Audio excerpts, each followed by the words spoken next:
Well, a very good morning to you, and thank you so much for joining us this day. My name is Faith Kaulo. I hope you are doing well wherever you are. It is indeed a big day. All over 45 counties as governor-elect are expected to be sworn in today, together with their deputy governors-elect. On standby in Kiambu at Kirigiti Stadium, we have our reporters Aida Munzatsi as well as Vincent Kerosi. Will be crossing over to them in a few. But before we do that, let's have a look at some of the stories making headlines. Today, we start with the Azimio la Umoja presidential candidate Raila Odinga has taken his campaigns for the ODM gubernatorial candidate Abdul Somad Sharif Nasir for Mombasa County. Drumming his support for the candidate, where also Odinga urged his supporters to vote in large numbers for Sharif Nasir. Elections for the county top seat will be held on 29th of August. This is after IEBC postponed the elections in the county for what they termed as mix-up of candidature details. Hiyo vile vile itatia sisi, itamotisha watu wetu ambao wako mahakamani huko. Kwa hivyo hii kura mnapiga hapa na vile vile mnapiga kule kwetu kule mahakamani. Ionekane ya kwamba kama hawangetoa uchaguzi wa gavana Kakamega na Mombasa, ushindi wetu ungekuwa hata kubwa zaidi kuliko hapo. Tumeelewana vizuri? Kwa hivyo mimi nataka nyinyi nyote mkitoka hapa mwe mbalozi ya baba. Balozi ya baba. Kile mahali mnaenda mwambie watu wetu jitokeze. Vile Bwana Shabala alisema kila mmoja wenu atapate watu 100. Hiyo itakuwa ni watu 300,000. Hiyo inatosha. Tosha gari. Utafanya namna hiyo? Utafanya namna hiyo? Wangapi mmekubali kufanya hiyo? Nione mkono wenu hapa.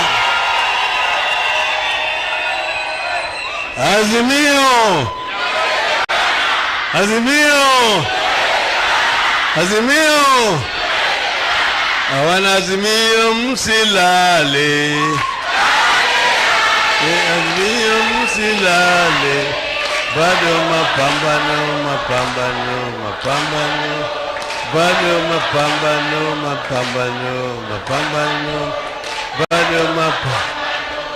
Bado mama msilale.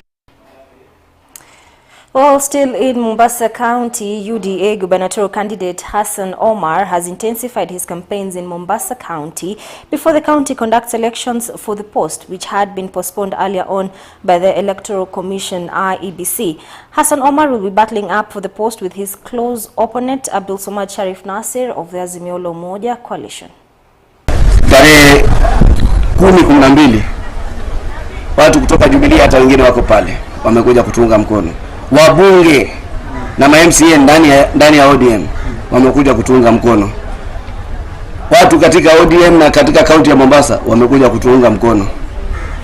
Watu walikuwa sijui kampu ya Shabal, watu sijui walikuwa kampu ya nani, watu sijui walikuwa kampu ya nani, wamekuja kwa hiari yao kutunga mkono. Hii ni vuguvugu. Wewe ukae useme babako amfundisha vizuri. Unajua, I find that the most offensive statement ever. Baba zetu, my brother, tuangalie pale tumesimama kimaisha na wenzetu. From poverty shows you our parents did very well. Degree zetu si fake, maisha yetu si fake. Tumechaguliwa out of hard work, tumesoma shule out of hambia. Watu wetu tuwe na ujasiri kwamba sisi pia tunaweza, na hawa walituzuia, lakini hali ya kisiasa na ya kijamii inaanza kuimarika, na sisi tuko tayari kulinda hizi hali zetu na kuwapatia maendeleo. Tuko na ndugu zetu wageni, tuko na ma-MCA hapa, kuna filamu za wenzake, tuko hapa na Usmania katika bunge, tuko na ndugu yetu Miraji ambaye guu lake moja tayari liko kwa Senate, anaongojea kuapishwa. Tuko na dada yangu kutoka Isiolo, Jazesa Rehema. Tuko na ndugu yetu Women Rep ambaye atakuja katika hizo miaka ijayo, Fatma Barayan na wengine wengi. Tunawashukuru sana na nataka tutaendelea. On other matters, controversial Kimilili MP Didmas Baraza was yesterday released by the Kakamega High Court on a 10 million bond.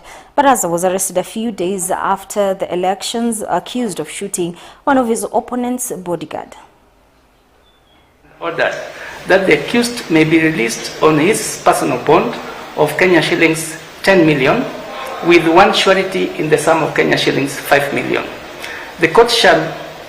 The accused shall, in addition, do the following as terms of bond to be released. 1. Deposit his passport in court not later than noon on the 25th of August 2022 to be so held until furthers of the trial court. Number B.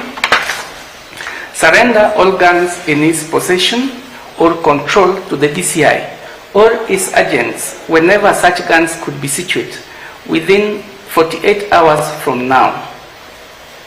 Number C, not to visit any place within Bungoma County between now and the date all the civilian witnesses shall have testified or as may be further orders by the trial court.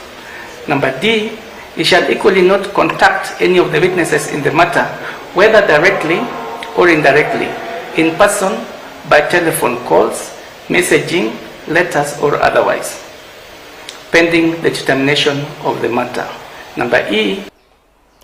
On matters of presidential election petition, a team of top legal minds in the country will oversee the petition by Raila Odinga and Martha Karua at the Supreme Court on Monday, challenging the results of Kenya's presidential election. Now, senior counsels James Orengo, Feroz Noji, Philip Murgo and Okongo Omogeni will be in charge of the team of attorneys. The case management team, led by lawyer Paul Mwangi, will consist of Jackson Awele, Julie Soweto, Velma Maumo, Professor Ben Shihanya, Fred Orego, Dan Maanzo and Tom Mashaya. The Secretariat also unveiled a group of more than 20 attorneys who will be assisting in the petition. This is Professor Makao Mutua, Dr. Adam Zolo, Cesar Vanjao and CN Kihara will be consultants on the petition's legal team.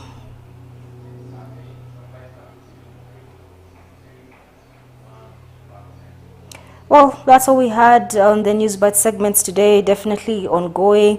Currently is the preparations for the MC's induction ceremony at the Parliament building, of course, ahead of the swearing in for the 13th Parliament, as well as the swearing in ceremony of governors-elect and the deputies in 45 counties. 2 counties, remember, elections are yet to be held for the gubernatorial seat. This is in Kakamega County and Mombasa County as well, following the postponement of the election of those seats by the Electoral Commission, IEBC. Right about now, let's cross over live to Kiambu County, where reporters Aida Munzatsi and Vincent Kerosi are on standby in Kirigiti Stadium.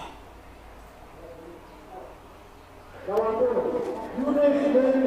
tu ndio asha tunahitaji hapa. All the rest tafadhali tafuta mahali uondokee hapa mbele tafadhali.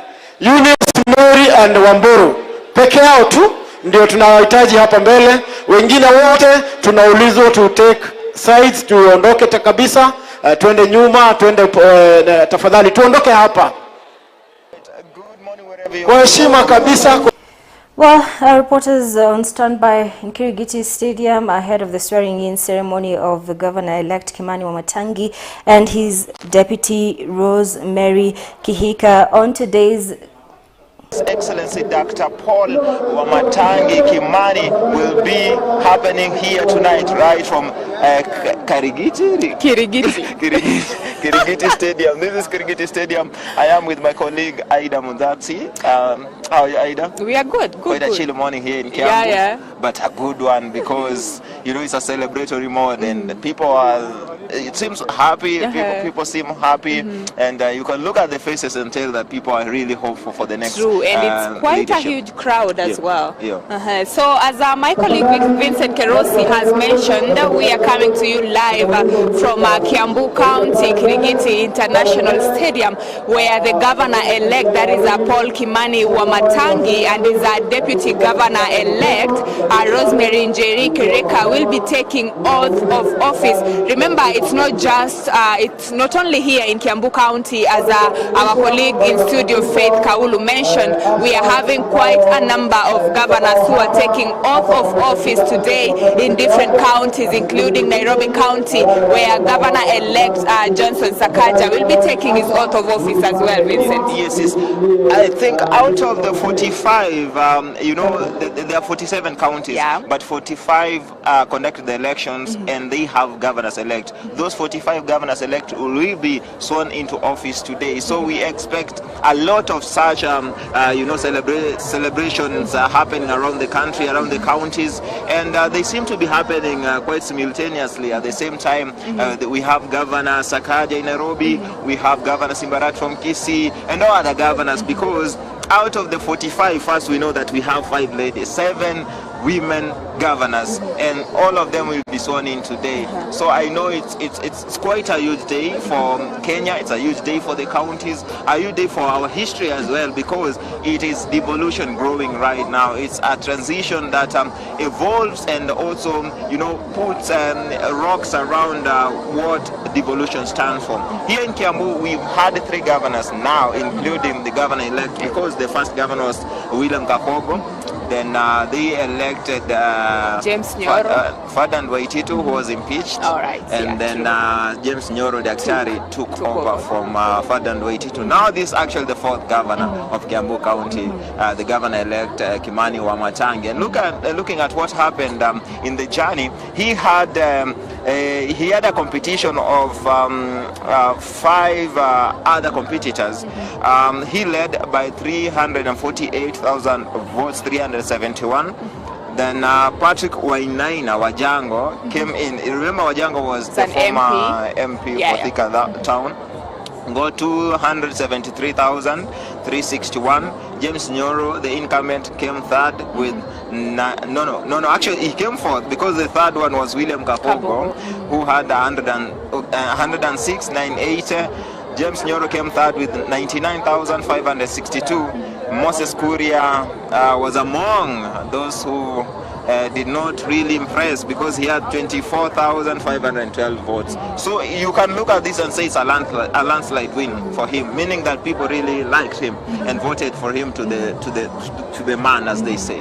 Yeah. And Vincent, just looking at that, remember Wamatangi was actually the senator. Yeah, so he's served he's a 2-term serving senator, and right now he's now the governor-elect of Kiambu County. And dear viewer, as we mentioned earlier, we are coming to you from Kirigiti International Stadium, and where we are standing, the governor-elect, that is Wamatangi, has already arrived right here at the stadium. So we are just waiting for him, and that's exactly why we are standing here. We'll be able to see him behind us, just walking in, ready to be sworn in. And Vincent, let us just look at probably a slight background of the name Wamatangi, why he became, or he was called, remember he was just Paul Kimani, and Wamatangi was, and in 2013, Wamatangi was able to now adopt that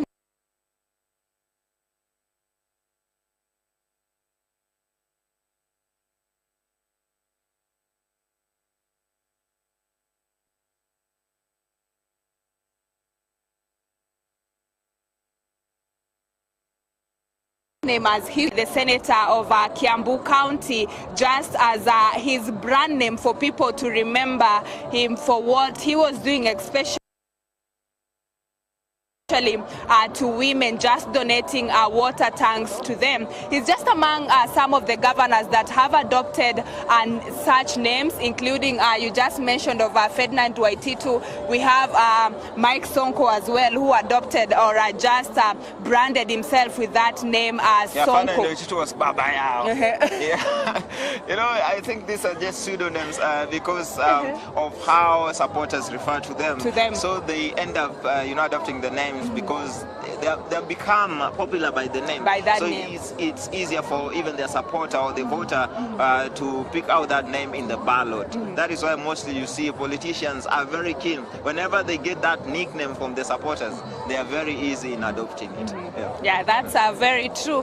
And also speaking of the deputy governor-elect, you've just mentioned of the number of governors that we have in the country so far, and you mentioned of we are having inaugural ceremonies like this happening in other counties of in Kenya. Remember we have 47 of these counties, but today we'll be having 45. Remember Kakamega County and Mombasa County will just be having their elections in days to come to elect in Monday, that is. Yes. So we'll be having elections of Kakamega County in terms of the governor's seat, as well as Mombasa County.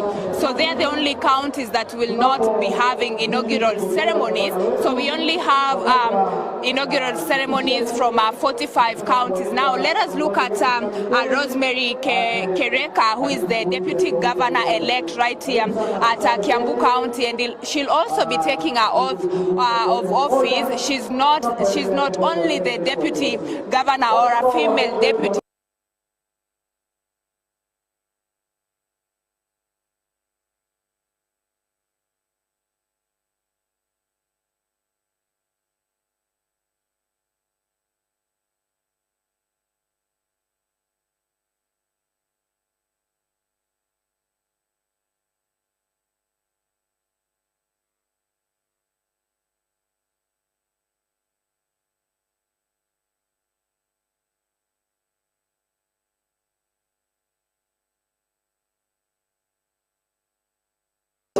Governor, we have quite a number of, she has a bachelor's degree in business administration, and something that is giving her a upper. Imagine 5,000 circles, and a circle has say 100 or 200 members. That's around 100,000 people. So this is quite a huge number, and we expect that when you have a person who comes from the people, then he or she understands what the people really want. So it's easier for you to deliver on your mandate because you already know and understand what my people need.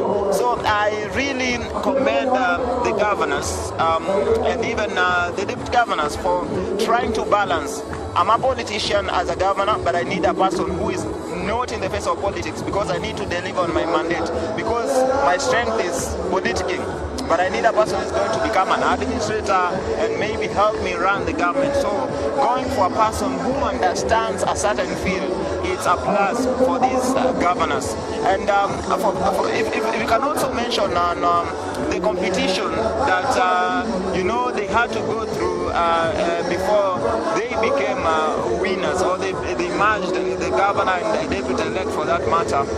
It was not easy. It was not an easy competition. Remember, Wamatangi, months to elections, he was the majority leader in the Senate. Chief whip? The chief whip, the chief whip in the Senate. Remember, under the party of Jubilee. But then he looked at it and maybe thought Jubilee had kind of folded, and the wave of UDA was really big in the region. So he shifted camps and went to UDA. And once he went to UDA, it kind of became easy for him to campaign. Remember, he was campaigning against Moses Kuria, who was in Kenya Kwanza. He campaigned against Kapoko, who was in Kenya Kwanza then. He campaigned against who again? Wajango. Wajango was, of course, he failed in the nominations because they were in the nomination together with Wamatangi, but Wamatangi emerged the winner. So Wajango went for an independent ticket, and so he already had the ground as well. So it was a big competition for him to come through as a winner. As much as there's talks here and there that maybe there were irregularities and illegalities in the elections, but until now nobody has gone to court to stop the inauguration. That is why we have an inauguration today, and if there is a case, it will go forward. But one thing that is important is to see that as much as there was such a competition, then he got a landslide win, meaning that he was felt in the region. His politics were kind of resonated with the people. But most importantly, I would say it's because of the party, UDA. UDA did so well in Kiambu, and not only and Kiambu, Central as well. Central region as well, yeah. So maybe you can just Right now, what we are seeing in the field is just entertainment and people waiting for the governor-elect. Remember, he's already in the stadium, so we are just waiting for him to march into the podium just to take his oath of office. But definitely before that, there'll be a number of activities before he takes oath of office. So we can just have a look at what exactly the crowd is doing in terms of just celebrating and just ready to receive the governor-elect, that is Paul Kimani Wamatangi. So if my camera person can just switch to the crowd. Yeah, at the same time, even as we look at the pictures, I think it should be also in All right, thank you so much, Vincent Kerosi and Aida Munzati, coming to us live from Kirigiti Stadium in Kiambu.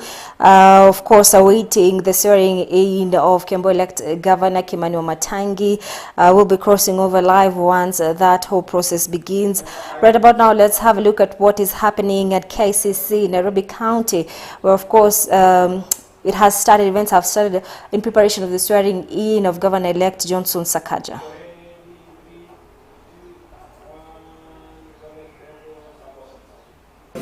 So that he may direct our mental faculties in the right direction. I also pray for the entire leadership and everyone in our great nation. Sarve bhavantu sukhina, sarve santu niramaya, sarve bhadrani pashyantu, ma kaschit dukha bhavet. Om Shanti, Shanti, Shanti. Om, may all be happy.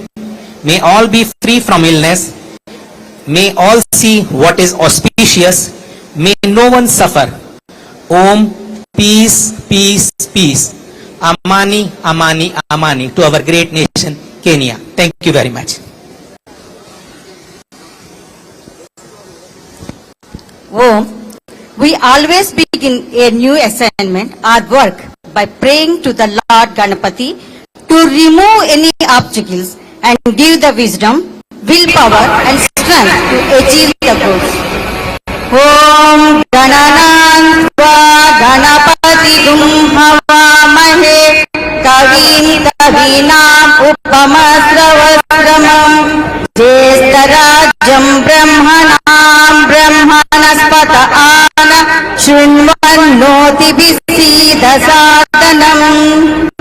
This prayer is meant to drive away the negativity in and around us, bring the good thoughts which leads to the good deeds and the positive vibration. Namaste astu Bhagavan Vishveshwaraya Mahadevaya Trayambakaya Tripurantakaya Trikasmikalaya Kalagni Rudraya Neelakanthaya Mrutyunjaya Sarveswaraya Sadashivaya Sriman Mahadevaya Namaha.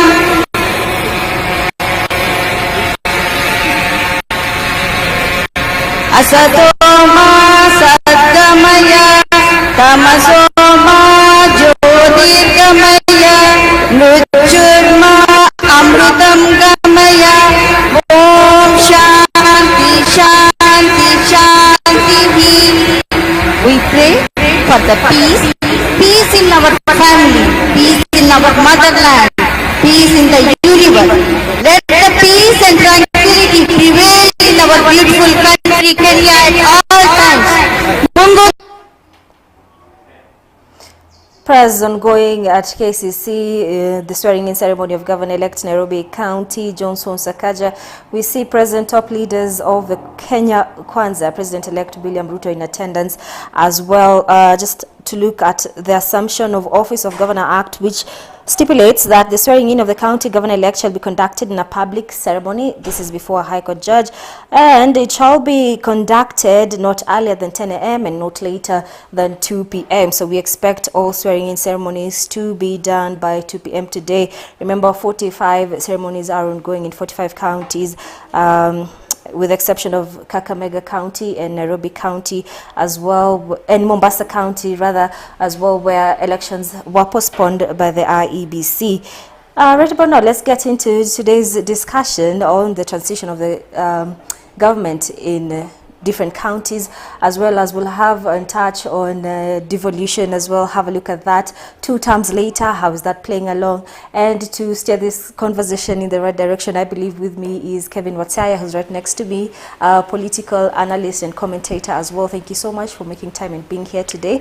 Karibu sana. And on the very far end is Victor Hezekiah. Victor, thank you so much for making time as well, an advocate of the High Court, and today he's wearing the shoes of a political commentator as well. Karibu to today's program, gentlemen. Thank you so much. Yes, it's an honor to have you. Yes. It is a big day for 45 governors all over different counties in Kenya. I want us to begin with, let's have a look at what is happening compared to 2017, where the gubernatorial elections had several petitions. We look at this year's elections, and of course the swearing-in ceremony is already happening. What does this say? Is it that we really had a smooth, fair, transparent, open election, or is it that people who lost accepted and are not willing rather to spend money and waste time on the whole petition process? We'll start with you, Kevin. Thank you so much. I think maybe people are just tired because the electioneering period has really been long. You know, people started campaigning in 2017, immediately after President Uhuru Kenyatta was sworn in. Right. People swung into campaign mode, and I think people have done that for quite some time, and some are tired, and also from the way IEBC was conducting the elections is way better or more transparent than the previous elections. If you compare how the results are being relayed, it is a bit more transparent compared to 2017. So I think maybe one, people are tired, and number two, maybe the evidence. Yes, someone is feeling there were some instances of election malpractice, but now putting together the evidence that can hold water and presenting it to court might not be an easy thing to do. So maybe they have just decided let everything slide.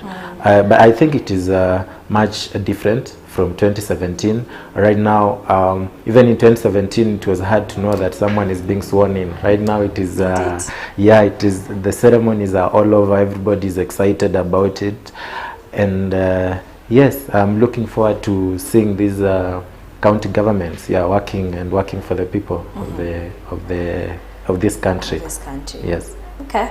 Those are your thoughts. Well put, I think, right there.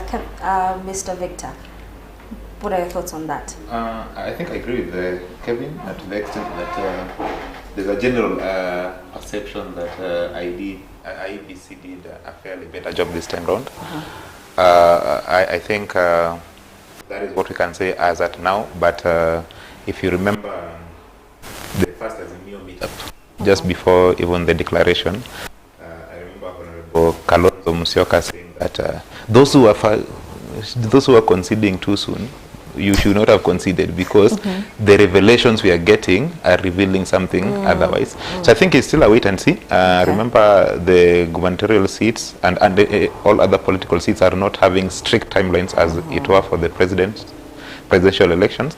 So I think there's still some time. Right. I have heard some people saying that they will challenge. I think Governor Kidero said he intends to challenge the election of Gladys Wanga.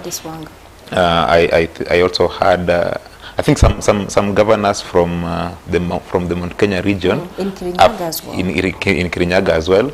There's after the revelations coming through the petition, the presidential election petition, there's a general perception that there may be intention to challenge. The good thing is that whether you have conceded or not, you are not precluded from pursuing your rights in court. So I think there's still a possibility that we may see some petitions coming, but admittedly, even on our part as lawyers, we have actually experienced a drastic change. There's a reduction on petitions which are currently being filed. Okay. Which is bad for us. Which is bad for business. So bring on those petitions, of course, if they hold water and do make sense as well. But we're saying, of course, there's still time. We might. Yes, they still do have time. They still do have time. All right. Let's look at devolution 2 terms later. Of course, 2013, 2017, now 2022. Let's look back first before we preempt on what's ahead for the 2022 county governments. Let's look back at the 2 governments, 2013, 2017. What can we say about devolution, the rights and the wrongs? What's your I think starting with 2013. 2013, yes, initially we had like in 1963 after independence, we had something almost similar to that, but we had I think senators or something. When it came to 2013 for governors, they were, I don't know, guinea pigs. These were the first, it was the first time we were doing this. So we didn't have a benchmark. We didn't have a marking scheme. Maybe we could only compare it to the US and other countries that have almost the similar kind of governance. But now, if you compare now between 2013 and 2017, there is a lot now to criticize and also to congratulate the outgoing governors for. For instance, if you look at a county like Kakamega and a county like Busia Luanda, if these 2 counties had governors. For Kakamega is fairly, like there's some level of development, but if you cross over to Busia, which is not far from Kakamega, you will think it is not in Kenya. So you fail to understand how much was Busia receiving and how much was Kakamega receiving. So you find that yes, some counties have performed fairly well. Others, I think, they really don't know why they are called counties. They are still waiting maybe for the national government to come in to help them out. So for now, the incoming governors, they really have a lot, especially for the counties that have not really shown what the county monies have really done. If you look at the infrastructure, if you look at the hospitals, we've had in many counties we've had doctors, nurses going on strikes. So is it going to change in 2022? I think we really have a lot to do. We can't say that we performed as per the expectations, because when the counties were coming in, we knew that the problems that were bedeviling the common mwananchi will end. But as we speak, we still have issues. We still have water issues. We still have hospitals that do not have doctors. We still have counties that yes, governors are being sworn in, the 3rd governor, but nurses are still on strike. So I think we haven't reached there yet.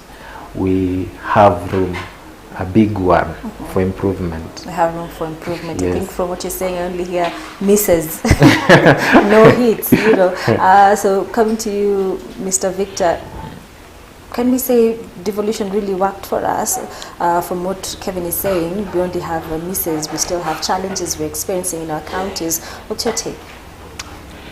We are in this is 2022, so our constitution is a 2010 constitution, right. But we shall remember that the first general election we had under this constitution was 2013. Yes. That means that we have only had around 9 or so years to test the county government.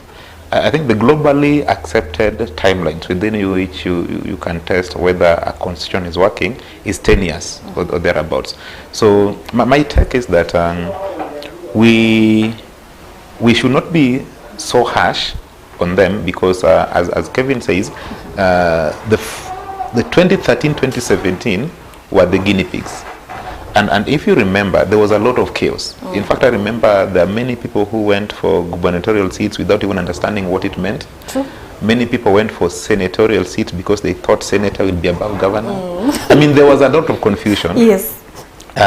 So 2013, 2017, I also remember as a lawyer, even legislation of county laws was so much chaotic. There was no professionalism. People did not understand what's this animal called public participation. So by the time we were getting to 2017, I think the greatest casualties, those who were kicked out, were the greatest casualties, because even before you understand what you should be doing, you have already been assessed by the public and found to be wanting. And that is why I think that explains why you find people like Akina Ken Lusaka coming back for the second time. People like the governor for Pokot West, I think, the one who removed West Pokot. Yeah. Kechapin. It appears to me that the citizens got another opportunity to actually see maybe he was not so bad. Right. Maybe we judged him too soon. But I think there's been improvement. I agree with Kevin, there's still a big room for improvement. But I think the incoming governors now do not have an excuse. Okay. They do not have an excuse. I mean, if we can't learn from 10 years, I mean, or 9 years, then surely we are not going to learn. But I would be gracious and merciful to the first term, 2013-2017, fairly a bit more harsh on 2017-2022. But for 2022-2027, there should be no excuse. Absolutely, there should be no excuse. Would say, like, now we are well acquainted with the roles of a county governor and all that. And if we are not, then we don't deserve those positions. Okay. Yes. So we should be. We should be. Should be. Yes. Okay. Speaking about 2013, which I indeed agree it was a very green area by then. I don't like this question, but let me put it that way. Who is to blame for that? Because, of course, very few people were running for those positions. Not as many, I'd say, competitors compared to this election. Indeed, an open indicator that I think people are beginning to understand what it all entails. But then who's to blame for, positions are there. We have people fill those positions, but they don't quite understand their roles clearly. I don't know exactly whom we should blame, but I think the buck stops with the person in that position, because you, for example, if you guys advertised a position here, maybe you're looking for an anchor or you're looking for a reporter. By the time I'm applying, it means that I have a know-how of what that job entails. So I cannot come there and look like I'm a lost sheep, So if something goes wrong, definitely I'll be the one to take the blame. So I think the person in that position, the first-time governors, should be blamed for this, because they are coming there with the experience. Some, for example, Ken Lusaka was coming from, he was in the administration sector in Moi's government. He had done this for some time. So he was just moving from working under a president to now being a small president, in a devolved president, sort of. So what really, because now, okay, during when you're in administration, maybe you not have that ability to build roads. You don't have the luxury of having a budget, but this time you have money that you've not been having for the past I don't know how many years. Now it is at your disposal. You even confused, what am I going to do with this? Will I use more or will I use less? Will maybe people think that I'm being extravagant? What really should I prioritize? And maybe that's why they are now coming back. Now they know better. They now know health requires this kind of money, ECD requires this kind of finances, recurrent expenditures, this is what they require. So I think the person in that position has to take the blame, and no one else. Yeah. So then we shouldn't really have a lot of mercy on them for what they did not or were not able to accomplish. They're the one taking up these things. If you're not able, you cannot start blaming someone else. for your own failures. And I think, you know, when there is a book I was reading, and there is it was talking about the theory of window mirror maturity. Window mirror maturity says that if something happens, if something good happens, look through the window and appreciate the person outside the window. But if something wrong happens, you have to look at the mirror and blame the person in the mirror. Yeah. you get. So if something wrong happens in the counties, you have to take the blame. If something good happens, you don't boast. Yeah. You appreciate the people you're working with. All right. Yeah. Thank you. Before I come to you, Victor, just to remind your viewers who are following us live on our social platforms, or rather from your screens, we'll be live from Kiambu County. We'll cross over once the ceremony begins. Of course, right now, Ndindi Nyoro has walked in the stadium. Outgoing governor who has to be in attendance to hand over instruments of power to Governor-elect Kimani Wamatangi. Secretary General, Presbyterian Church of East Africa, is also in attendance in Kiambu Kirigiti Stadium, as well as our reporters Aida Muzatsi and Vincent Kerosi, who have been informing us on what is really going on. We're also following up Nairobi's governor-elect swearing-in ceremony at KICC as well, and we'll be bringing you those pictures live. In attendance already is William Ruto, Deputy President. All right, let's cross over and see what's happening in Nairobi. Swear in the governor first, and then we shall swear in the deputy governor. And I hereby call upon Honorable Sakaja Arthur Johnson, CBS, to take his stand. And he may be accompanied by Mrs. Sakaja to hold the Bible for him. My lady. Salimia.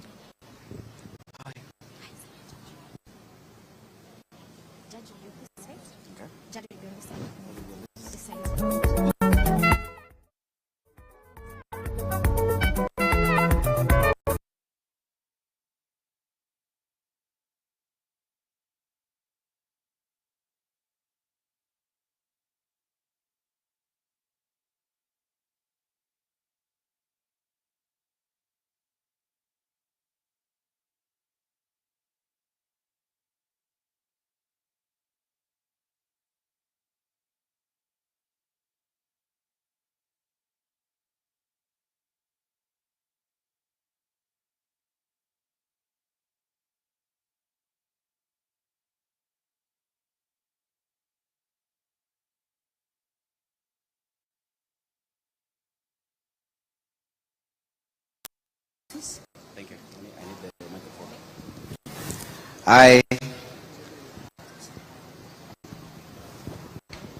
I, Sakaja Arthur Johnson, do swear that I shall always truly and diligently serve the people and the Republic of Kenya in the office of Governor of Nairobi County, that I shall diligently discharge my duties and perform my functions in the said office, and that I will do justice to all in accordance with the Constitution and the laws of Kenya without fear, favor, affection, or ill will. So help me God.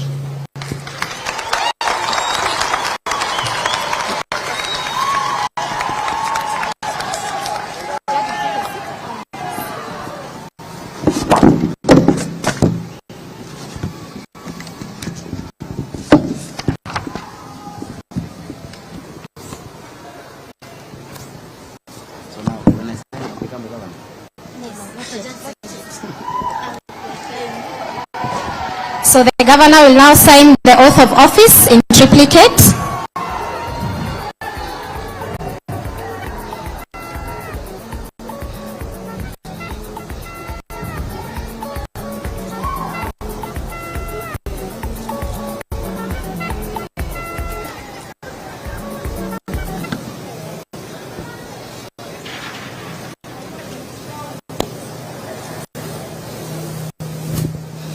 The governor shall also sign the certificate of inauguration, again in triplicate.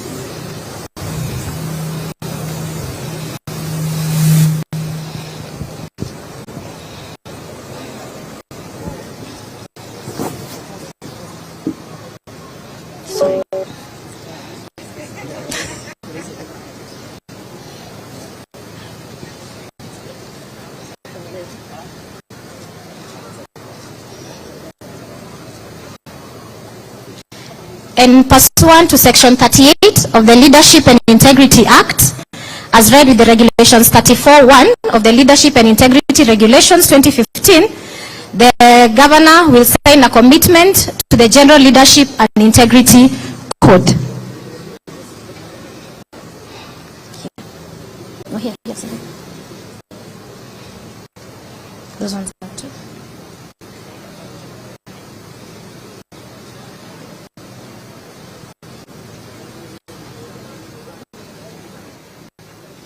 And now the judge will commission the same.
The dates is not being declared.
Governor-elect, or now rather Governor of Nairobi, Johnson Sakaja, has already taken oath of office, as well as the integrity code oath, signing of course of papers ongoing right to the end of the oath as well.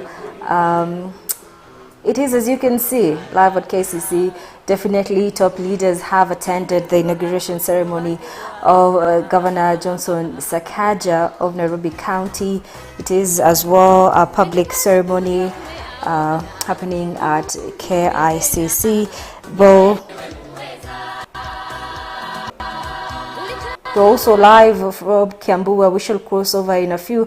But right about now, let's keep on following at what is happening in Nairobi KCC. Remember, this is the first time that governors have taken an integrity code as proposed by the Ethics and Anti-Corruption Commission, expected to bind the leaders, governors rather, to uphold high levels of integrity.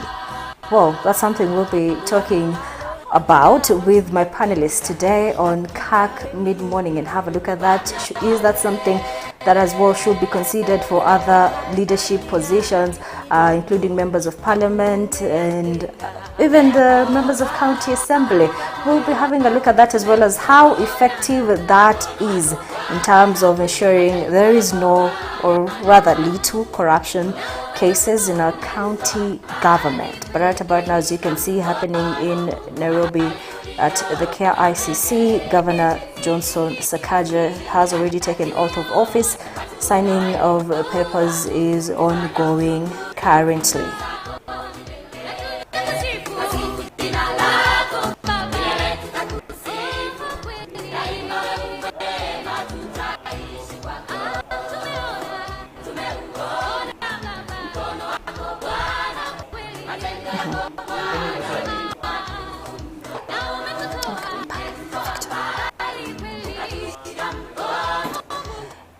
Indeed, keep interacting with us on our socials, CAC TV, Kenya on Facebook and YouTube. Let us hear what your thoughts are and comments in regard to the ceremonies ongoing. Of course, swearing in of governors-elect in 45 counties, as well as it. Congratulate your governor-elect. Do interact with us, as well as any questions you have, leave them on the comment section. We will be having a look at them with my panelist Kevin Watsiaya, a political analyst and commentator, as well as Victor Hezekiah, an advocate of the High Court and a political commentator as well. Victor, we begin with you now. We have seen Governor-elect Johnson Sakaja, I believe now Governor of Nairobi County. Tell us, the taking of the oath, speak about as well the integrity code, something new right there by the EACC. How effective is that? Extremely effective. Extremely effective. One of the biggest problems we've had with our implementation of our constitution is chapter 6. That is the chapter that has proven to be sadly most useless, because it is very beautiful on paper. In fact, I doubt whether there's any other African country apart from the South Africa which has such a beautiful chapter in the constitution. But when it comes to implementation, we have had problems with the court. The lawyers feel the courts are not courageous enough to roar on chapter 6. Sometimes it takes political turns. Look at impeachments. There are impeachments that go through allegedly on the grounds of chapter 6, but there are some that will never go through, even if there are glaring evidence of breach of that chapter. So there has been the so-called Leadership and Integrity Act, which has been really criticized for having been watered down by the parliament. So that it came out a very toothless tool to deal with the corruption and unethical issues in our public leadership. So I think this is a step in the right direction. But again, signing it is one thing, but following up on it and seeing that it's actually implemented is a totally different thing. But I think that the ball shifts back to us as the citizens, because the power belongs to the people. How quick are we to actually act when our leaders fail to observe those which they sign on paper? But I think on the face of it, it's commendable and it should be encouraged. Not only even for gubernatorial positions, but every public office, elective as well as appointed. So that is something that should be introduced to every public office, every state office, elective and appointive. That's my view. But allow me to ask, of course, you mentioned signing is one thing. Yes. We agree a step towards the right direction, but now implementation and following it up is another thing. It's another thing. So then how are we guaranteed that is going to happen? One, we should just take audit. How effective or how ineffective has it been since as a nation we are performing below average. Nevertheless, the fact that we have not gotten many convictions on grounds of chapter 6 is not something to make us lose hope. For me, the very fact that we have had many state leaders being taken to court, being prosecuted, and we are seeing those court proceedings live on air is progress in itself. Because in the past, even arresting an MP was totally unheard of. So the fact that nowadays they can be arrested, they can be charged in court, they can be prosecuted, this hearing can be conducted and a ruling delivered, that in itself is a step towards the right direction. My challenge goes so much to the judiciary, that the judiciary should be courageous enough in the interpretation of that chapter, because a lot lies in the interpretation. There's something called purposive approach, purposive interpretation. Let us interpret this chapter with a view of establishing what was the intended purpose. So as we acquit or convict, let us always remember what was the mischief that was intended to be cured by this chapter, and let our interpretation ensure that the mischief is always cured. I think a lot of our hope lies in the judiciary, partly also with the parliament because of their power to impeach, both the county assemblies and the national assemblies. I think we should reduce on politically instigated impeachments. If we become objective, then impeachment can be a very good tool to check the governors. Okay. Yeah. I think we'll come to the political instigated impeachment. Of course, we see Governor Sakaja, who's disadvantaged right there, something we'll talk about later on. But I'd like to hear your opinion as well on the Integrity Code of Conduct. Is it something you agree with Victor? It is a step towards the right direction at this point. It is. It is a step towards the right direction. But I have an issue with it. Just the way Victor said, there is signing and there is implementation. I don't think if whatever is in that integrity code of conduct, I don't think if whatever is there is not in the Constitution in Chapter 6 of the Constitution. We are trying to come up with almost the same things every time and then. I think it has to reach a point where we just have to agree that this is unacceptable, even as human beings who are ready to serve others. Because if you sign that thing and yet, the way Victor said, the courts are still holding on being innocent until proven guilty, and in Kenya it takes ages for one to be proven guilty, it won't make sense. You'll just sign, you go still. It takes 50 years before you are convicted, and the more it takes time in the courts, the more the evidence is tampered with. Let me take an example of the Sirisa MP elect, Waluke. Waluke was convicted of corruption. It is not alleged because it was confirmed by the court. He stole millions of money, but right now he's out. He's MP elect. So you wonder where's the distinction you get. So after I've signed today, I'll still go still, because I know the courts will still acquit me, will still give me some time outside, and I will still do everything like any other person because I'm not guilty yet. So the courts really have to come in and just interpret the way Victor said, the intention of this act. Right. Number two, I think we shouldn't, Kenyans should when you're going to vote, which person are you going to vote for? Because if you look at the current MPs, almost 50% have active cases in courts, or the rest have had them and either dismissed, or there is an issue with their cases. So you wonder, are they going to Parliament for the Parliament to act as a defense for them? So we have really an issue, and that issue can be solved by one, the courts, and number two, is it DCI or DPP? I think DCI, because you find someone has been taken to court, and most of these cases are dismissed due to lack of enough evidence. So someone is arrested today, tomorrow they are taken to court, the following day they're out. There's not enough evidence.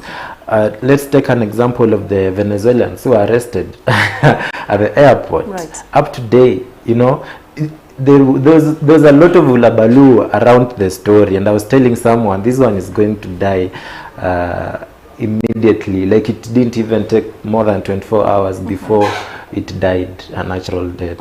So we shouldn't be doing some things for screens. We should be serious about it, and DCI should execute his duties, not because of what is happening, because what was happening at that time when the Venezuelans came, when the arrests were made, people were quick to tell these ones are allied to a certain coalition. Yes. So we have to reach a point where DCI should separate himself from politics and be as independent as possible. Same as to judiciary. there should be equality when it comes to convicting the people who have committed various crimes, their political affiliations notwithstanding. Right. Yeah. But I also like how you mentioned that at the end of the day, the power lies with the electorate as well. If all that fails, then the electorate needs to make a sober decision when it comes to voting in leaders who are not, or rather their integrity is not questioned. Here's a question for you, Victor, is a lawyer. So why is it stipulated in the Assumption of Office of Governor Act that the swearing-in ceremony should be public and that it should happen between 10 and 2 p.m. as well? I think one of the something about our constitution, the current constitution, is that a lot of what informs it was also historical. Where were we coming from as a nation? And one of the darkest moments we have had as a nation is 2007-2008. And the only thing that enabled 2007-2008 post-election violence was the night swearing. So in my view, the reason why it was so clear, so necessary to define day, time, and even the fact that if you look at even presidential, it talks about if there is no presidential petition, the swearing in happens on the first Tuesday following the 14th day.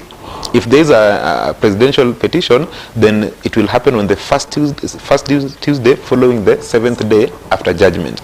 These things have to be so clear and defined because of our history. History has taught us that if we leave everything in the open, we are human beings. We will mess up.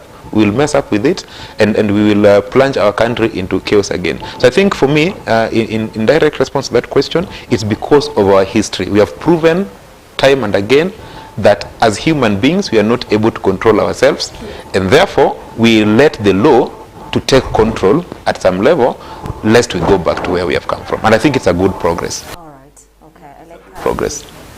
Of course, as well, question comes to you as an advocate of the High Court, just to explain to our viewers on the whole process of taking of the oath and handing over of the instruments of power.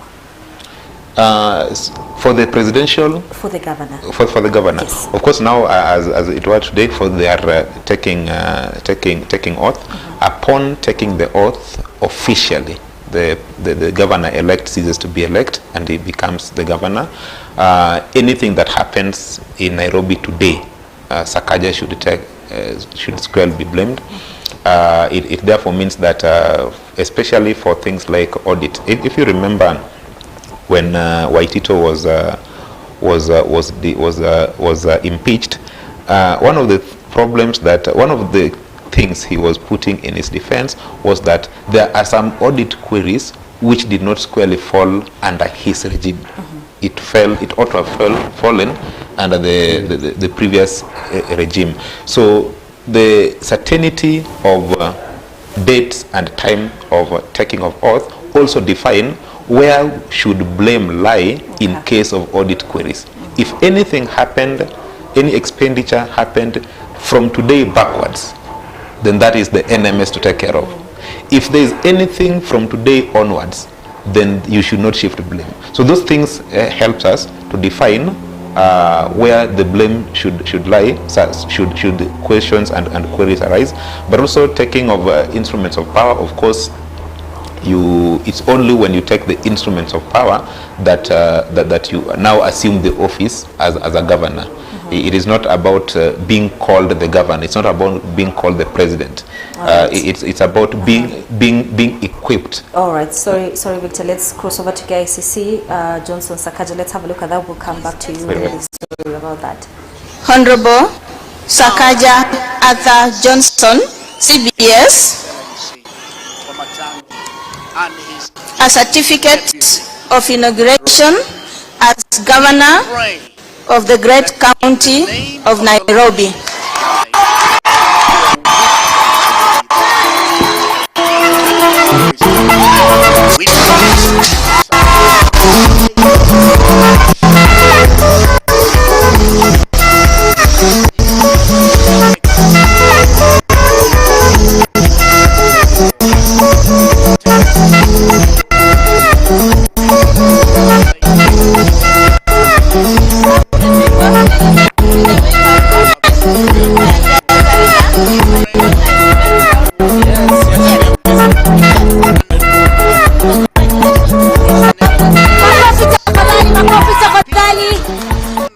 official, jamani kisheria pia,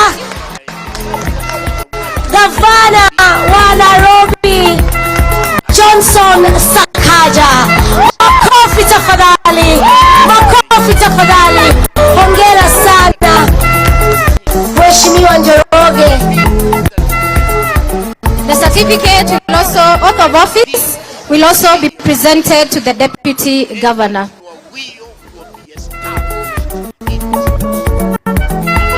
I, Honorable Lady Justice Roslyn Aburili, in the same vein, and Mutatis Mutandis, I hereby present oath of office for Governor, for Deputy Governor, the County of Nairobi, and also the commitment to the General Leadership and Integrity Code to the Honorable James Njoroge Mshiri.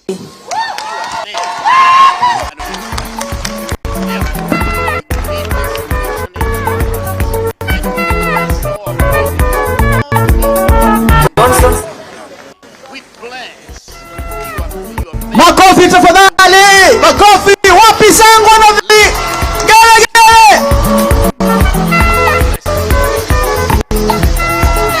Makofi.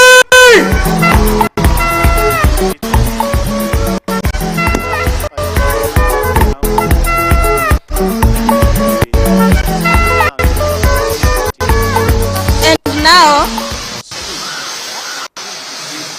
as we wait for the family to join, please keep your cool.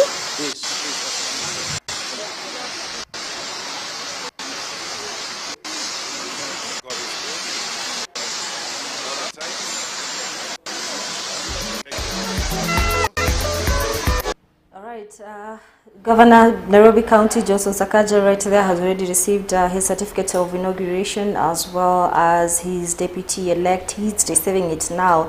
I think congratulations, Governor Johnson Sakaja, as well as your deputy.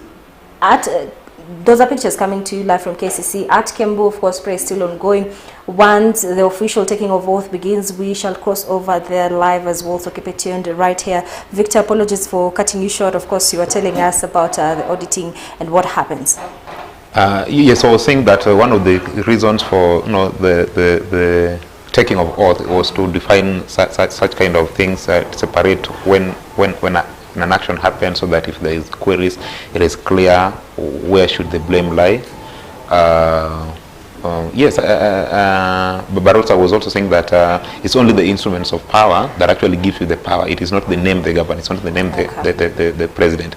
It is the authority that has been vested in that office, which is symbolized by the instruments of power. Right. Yes. All right, I like the fact that you brought NMS in this conversation. Let's look at Nairobi as the troubled county, if I may term it that way. But speaking about Johnson Sakaja, we see he was very elated, excited, all smiles right there. Is it an easy sale for him? It's not. This is Nairobi. This is the capital city. This is an economic hub of the country. This is a county where everybody, even who has never been to Nairobi, wants the best for Nairobi. Right. So it's not going to be an easy ride for him, especially now looking at the Supreme Court, because now the verdict of the Supreme Court is also going to affect how he's going to lead Nairobi. You know, it will be very difficult for him to be the governor with a president from a different coalition. It is not going to be easy, because you remember even the previous regime, the governor was in Jubilee, but still they could not work together with the president. Right. So I think the courts also have, and the president also has stakes in this, because it feels good when you're working with a president who believes in your manifesto, a president who's been supporting you from the word go.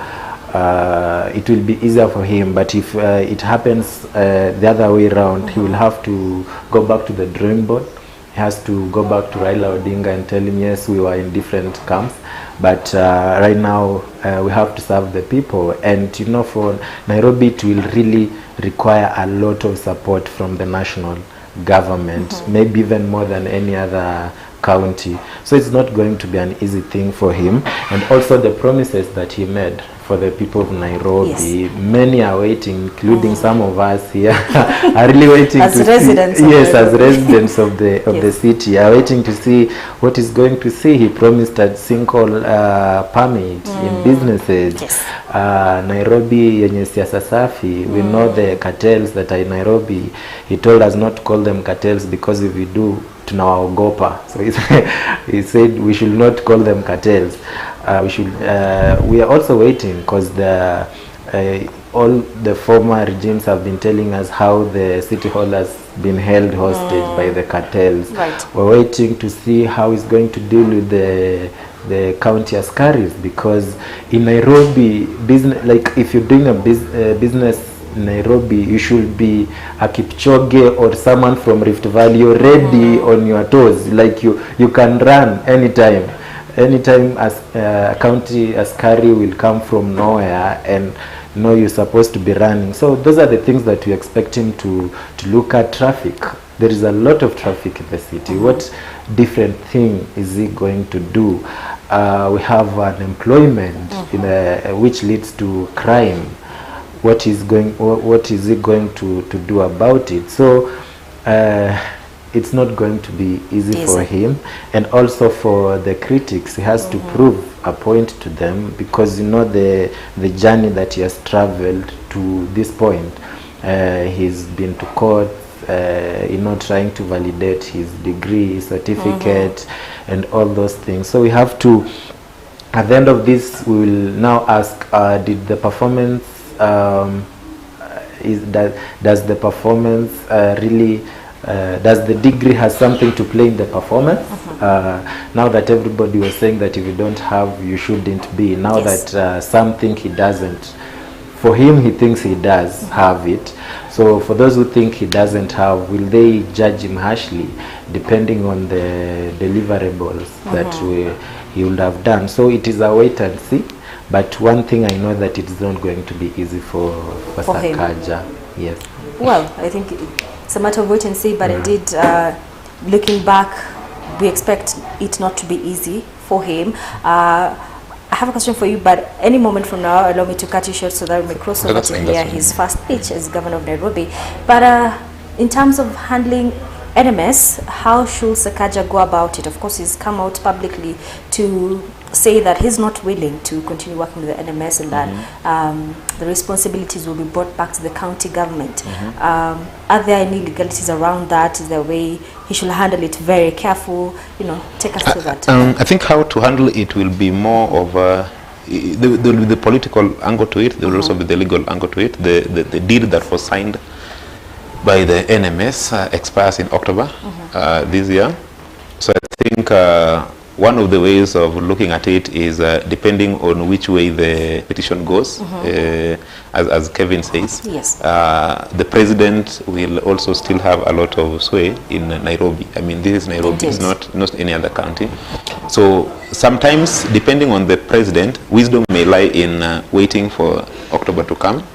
That will be a political move. But again, legally, upon being sworn in, I mean, NMS came to ilikuja kuokoa jahazi, if I may put it that way. But now janga ishapita. Janga ishapita, we have gotten another person. Why do we need to still use this instrument yenye tulikuwa tunakuwa nao jahazi? So I think he has, in my view, all the rights to, I don't know, there must be terms of amendment or even revocation of that deed, and I think that there should have been, if there is none, there should have been a term invoking the dissolution of that deed immediately upon swearing in of the new governor. But if there was none, then I think Sakaja has all the rights to go to court. Should the national government perhaps bring an issue with it, he has all the rights to go to court and have it revoked so that he can be allowed to perform his work. And I think for purposes of decency and good order, whoever comes in as the president, the national government should not make it an issue, in my view. Having been elected by the majority of voters in Nairobi, let us allow, because we always talk about we the people, the power belongs to us. If Nairobians have spoken, then let us allow him to do that. So I think the national government should not make this an issue. But I think how Sakaja will go about it will also be a test of his maturity when he talks of siasa safi. Yeah. Okay. As a resident of Nairobi County, as well as a political commentator, what would be advice to Sakaja? Do you think he should still go on with NMS or bring back all the responsibilities to the county government? My personal advice and my personal opinion, I think he should take over the office immediately. And if I had powers to advise, I would even advise national government to voluntarily set aside now NMS and let Sakaja take over. As a matter of fact, in my view, I think it is, I don't know who takes over responsibilities voluntarily, especially political, unless there are interests. But again, this is Nairobi, there are a lot of interests. There's no other county that contributes to our national GDP as Nairobi does. Of course, that means that there's also a lot of interest in control of these resources. Which is a sad situation in my view, because if those interests are selfish, then it manifests negatively about us. But if we are all about development of our people and making good use of these resources, then it should not matter who is there, as long as he has been elected by the people. By the people. Yes. I believe you share the same sentiments, Kevin. Or rather, let me allow you to speak for yourself. What do you think about that NMS as well as county leadership in Nairobi? I think it's time for Sakaja, and he has to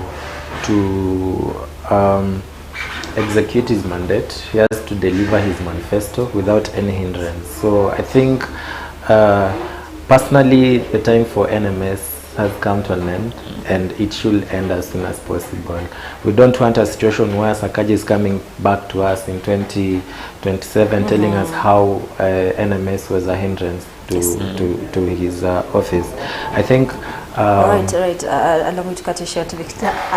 Kevin, let's cross over. KCC Deputy Governor giving his speech right there. I think let's cross over listening. High Excellency Anne Kananu, the Speaker of the County Assembly, the Director of the Nairobi Metropolitan Services, Major General Badi,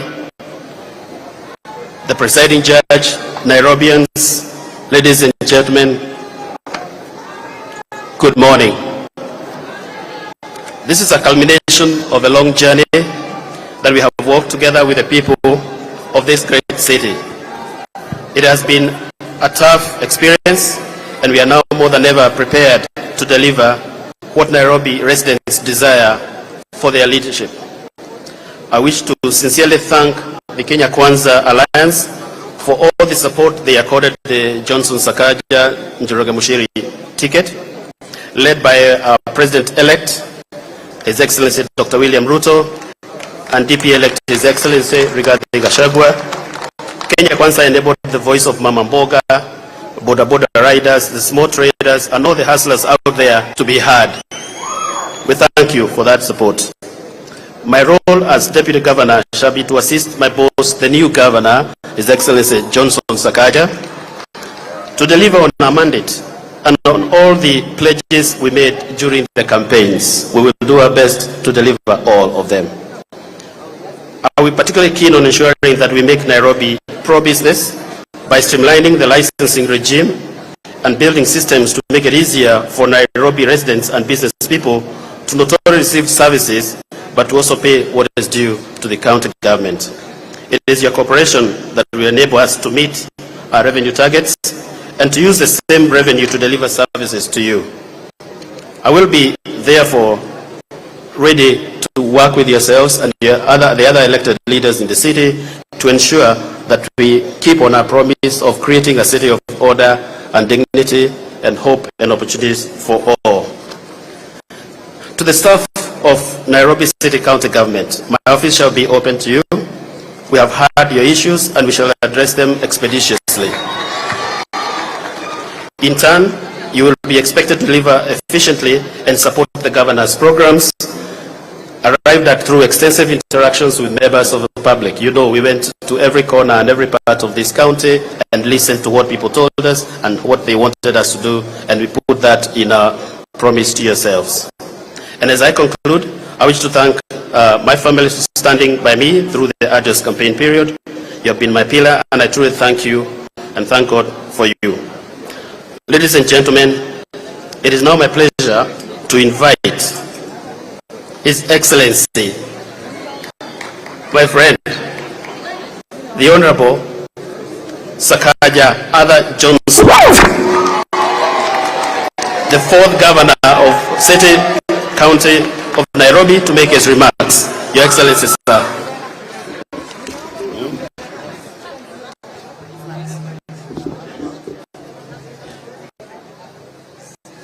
Asante sana. Let's be seated.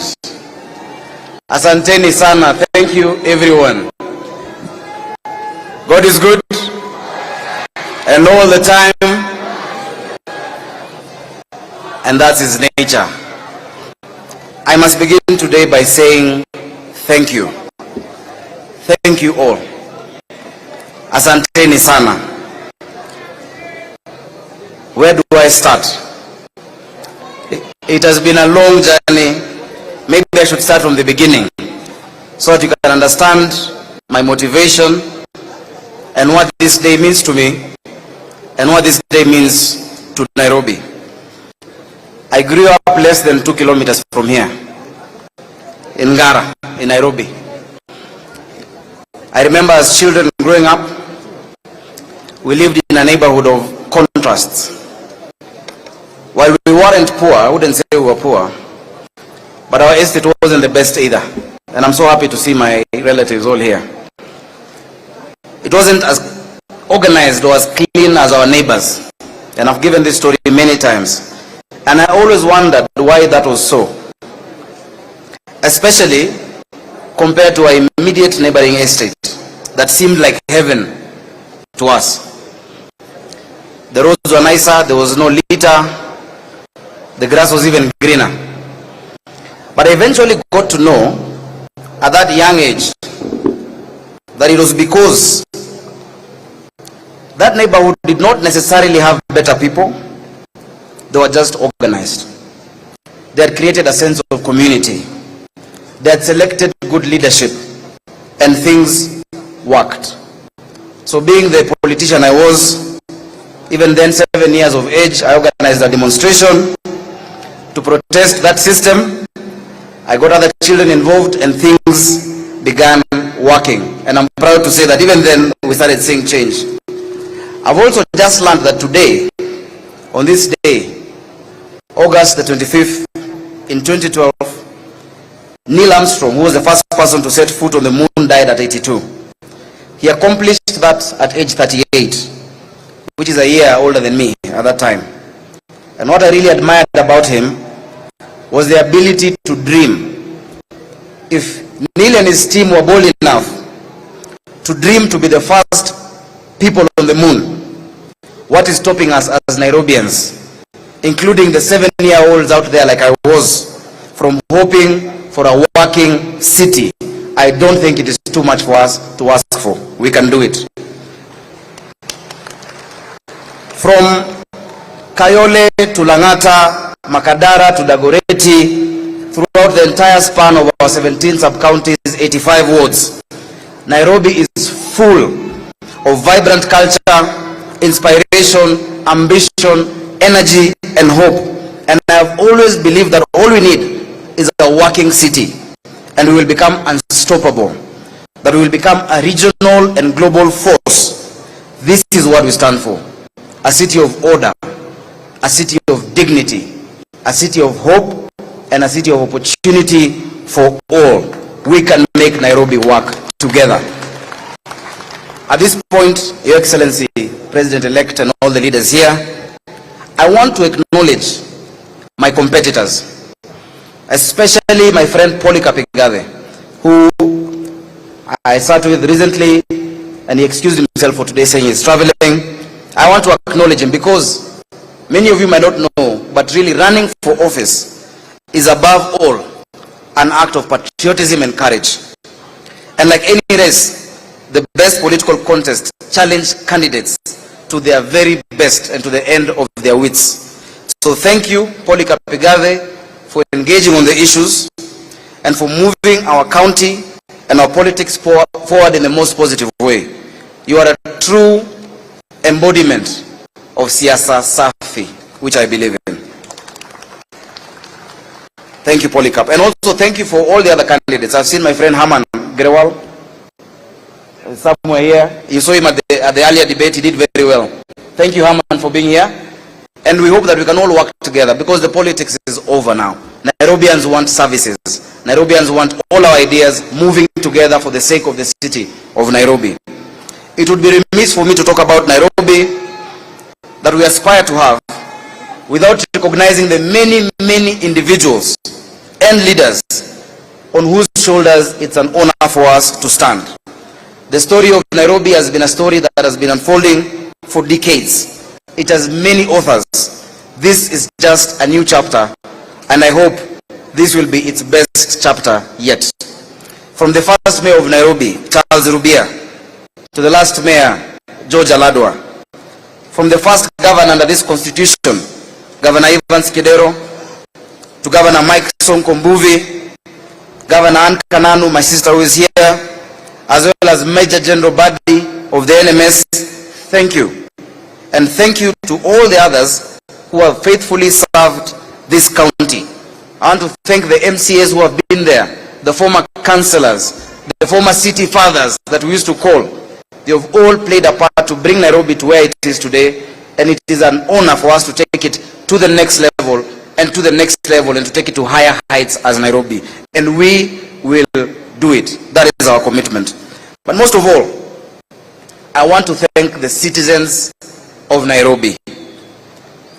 The quality of any democracy is defined by the caliber of its citizens. And in this election, the citizens of Nairobi proved their mettle and made this country proud. We actively engaged in the process. We debated, we deliberated, we shared our views, our aspirations, and our concerns. You showed up to vote. And most of all, we maintained respect for each other, which is the true definition of peace. You voted across party lines, across tribal lines, beyond that divide, and we showed this country what the people of Nairobi are truly made of. The symbolism of this election might be bigger than what we might understand now. But today, in Mathare, in Kibera, in Roysambu, in Dandora, in Westlands, if Sakaja Johnson is the governor of Nairobi, every child knows that they can believe in the beauty of their dreams and that tomorrow they too can be who they want to be. I'm going to be honest, this was an improbable campaign when we set out about a year or two ago. It was a campaign not based on personal identities, but on the promise of shared ideals and ideas. It was a campaign whose agenda was not defined by the small pockets of power, but inspired by the aspirations, reality, and resilience of the common Nairobian, the Mwananchi. A campaign that set out to focus not on what divides us, but on what we can achieve together. And when we traversed this city, we reminded each other, we reminded ourselves that the pain Mama Njeri feels when she cannot feed a child is the same pain that Mama Kinyi feels when she cannot put food on the table. That the Kikuyu dreams in the same way as the Kalenjin and the Luo, has the same aspirations as the Luya, that they are not opposed to each other. That there is no Kamba pothole in Nairobi. There is no Kikuyu lack of water. There is no Masai hunger. That we have more that unites us than what divides us as a city. And the results of the election showed just that. That the people of Nairobi stand united. They acknowledge that there's more that brings us together, and they want a united county moving forward. That jirani yako ndio ndugu yako. And that is why I must salute the people of Nairobi for maintaining peace, for remaining peaceful, even as we wait for the outcome of the Supreme Court petition. Thank you, watu wa Nairobi. Mko mbele tu sana. In many ways, as I've said, in many ways, I was an improbable candidate, a long shot. As I said earlier, kijana wa mtaa with a dream. And that dream will start being implemented. As weeks turn to months, a campaign turned into a community, small at first, and then bigger, diverse, dynamic, disruptive, until what started as an impossible, improbable campaign, in what I feel has been a journey that I started when I was 7 years old, to some very naive, to others frankly a bit insane. What started with that improbability, led by an improbable candidate, today becomes an irrevocable commitment by your governor to yourselves. And the commitment. All right, Nairobi, Governor Johnson Sakaja right there, his first speech as governor of Nairobi County. Right about now, let's cross over to Kiambu and see what's happening. Your spouse only may come and stand slightly behind you. Please move forward. Come forward. Just stand behind the governor. Thank you. I will explain to you. His Excellency shall place his left hand on the Constitution of Kenya 2010. I wish to confirm that His Excellency elected to take an oath and not to be affirmed. So I'll ask His Excellency to lift the Bible with his right hand.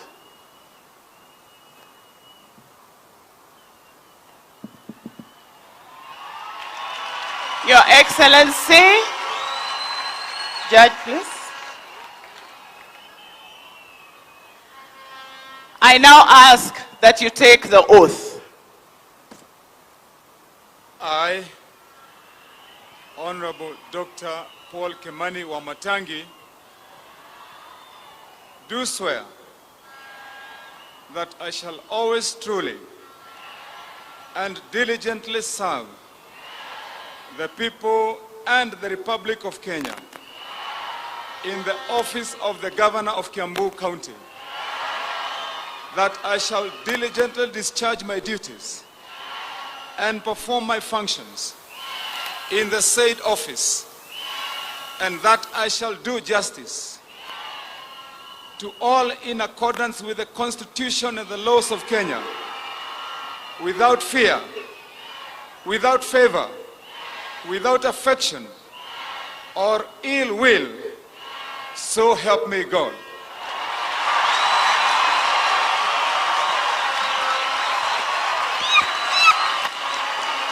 You will be guided. Asanteni sana. It is now time for His Excellency to sign the oath, with Honorable Justice Mshila witnessing the signing.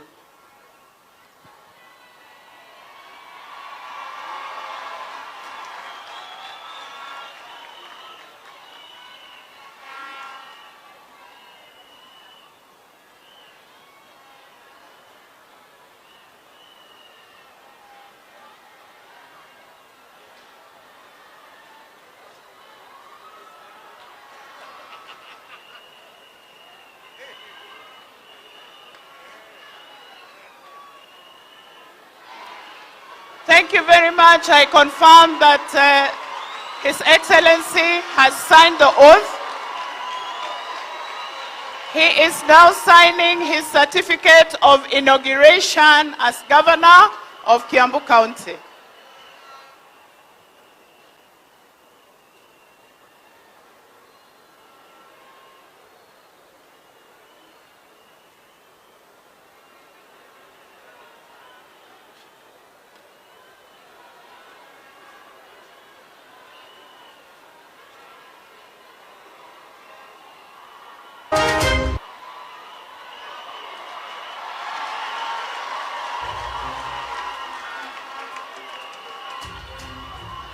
Now, the third document that His Excellency the Governor is signing is that he commits to the Leadership and Integrity Code for state officers as required under the Leadership and Integrity Act.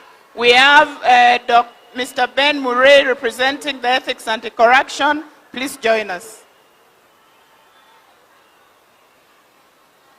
The Governor has now signed the oaths, and I ask that the judge takes the seat to witness the signatures of His Excellency the Governor.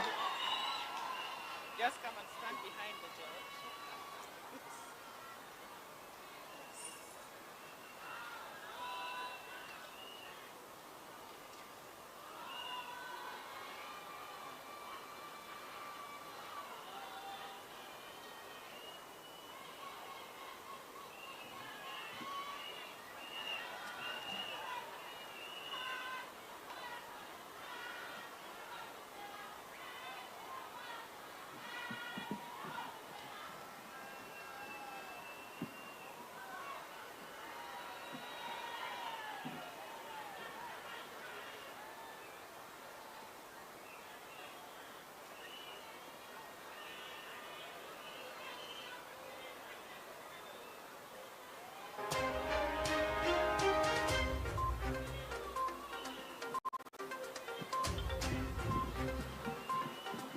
She will swear that we can. Let her consign that.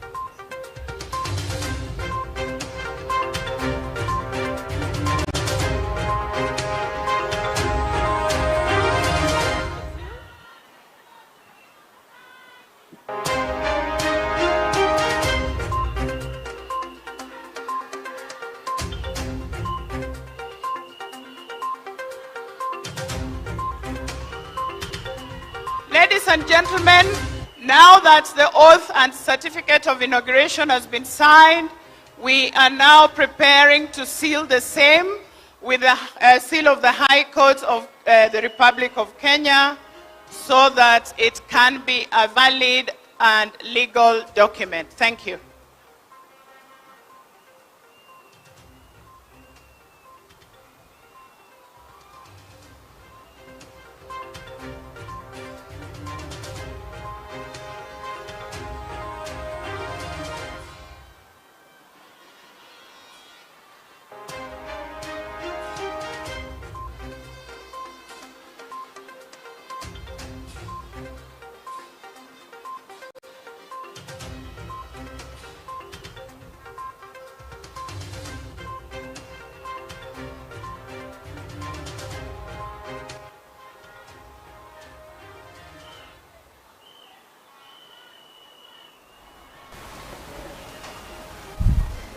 All right, happening right there at Kirigiti Stadium, Governor Wamatangi, now officially Kiambu Governor, of course, he's already taken oath of office.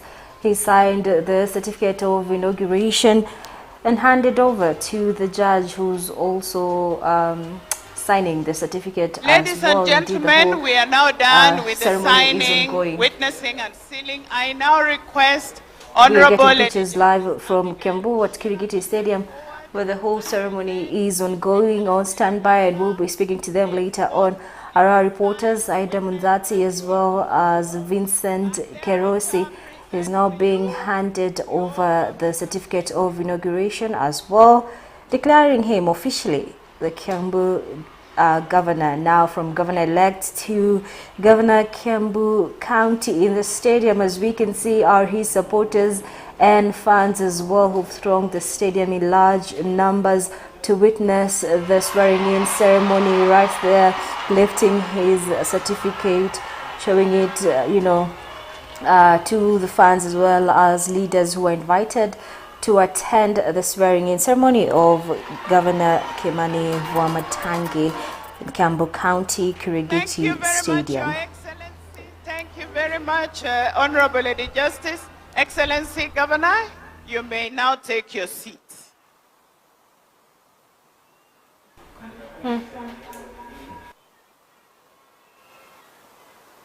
Ladies and gentlemen, may I have your attention? Tafadhalini tutulie.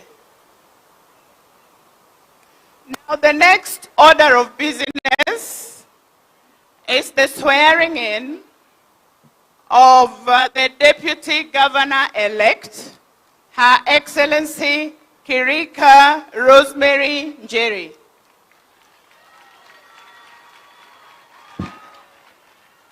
If it pleases your ladyship, I ask that you step forward and witness the swearing in of Her Excellency. Okay.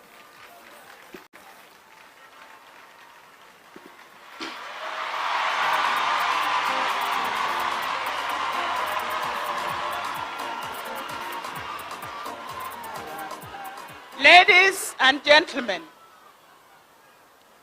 I wish to confirm that Her Excellency the Deputy and not to be affirmed. I therefore request Her Excellency to place her left hand on the Constitution of the Republic of Kenya 2010 and lift the Bible with her right hand. I now ask in the presence of the Honorable Judge that Her Excellency recites the oath of office for Deputy Governor. I, Honorable Rosemary Njeri Kirika, do swear that I shall always truly and diligently serve the people and the Republic of Kenya in the office of the Deputy Governor of Kiambu County, that I shall diligently discharge my duties and perform my functions in the said office, and that I will do justice to all in accordance with the Constitution and the laws of Kenya, without fear, favor, affection, or ill will. So help me God. Thank you very much, Your Excellency. I'll ask that you take your seat over there. Honorable Lady Justice Mshila,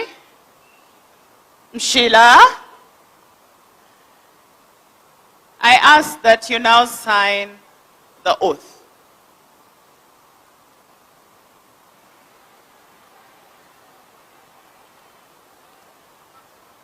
Ladies and gentlemen, the Deputy Governor shall sign the oath of office and will also commit to the Leadership and Integrity Code for state officers as required under the Leadership and Integrity Act, as witnessed by Lady Justice Mshila.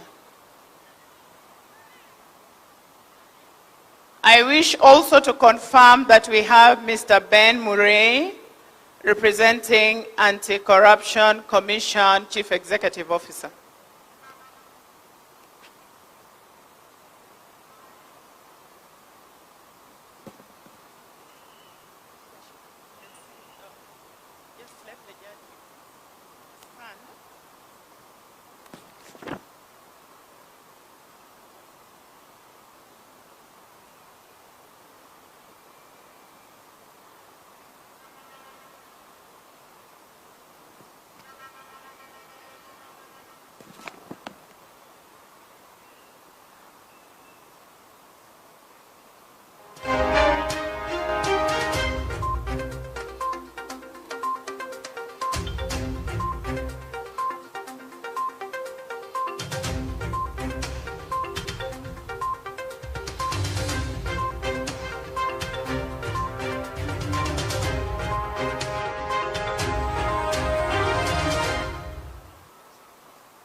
The oath taken by Her Excellency the Deputy Governor and witnessed by Honorable Lady Justice Abigail Mshila, having been signed and sealed with the seal of the High Court of Kenya, Your Ladyship, it pleases you, I ask that you now step forward and present to the people of Kiambu County the Deputy Governor of Kiambu County.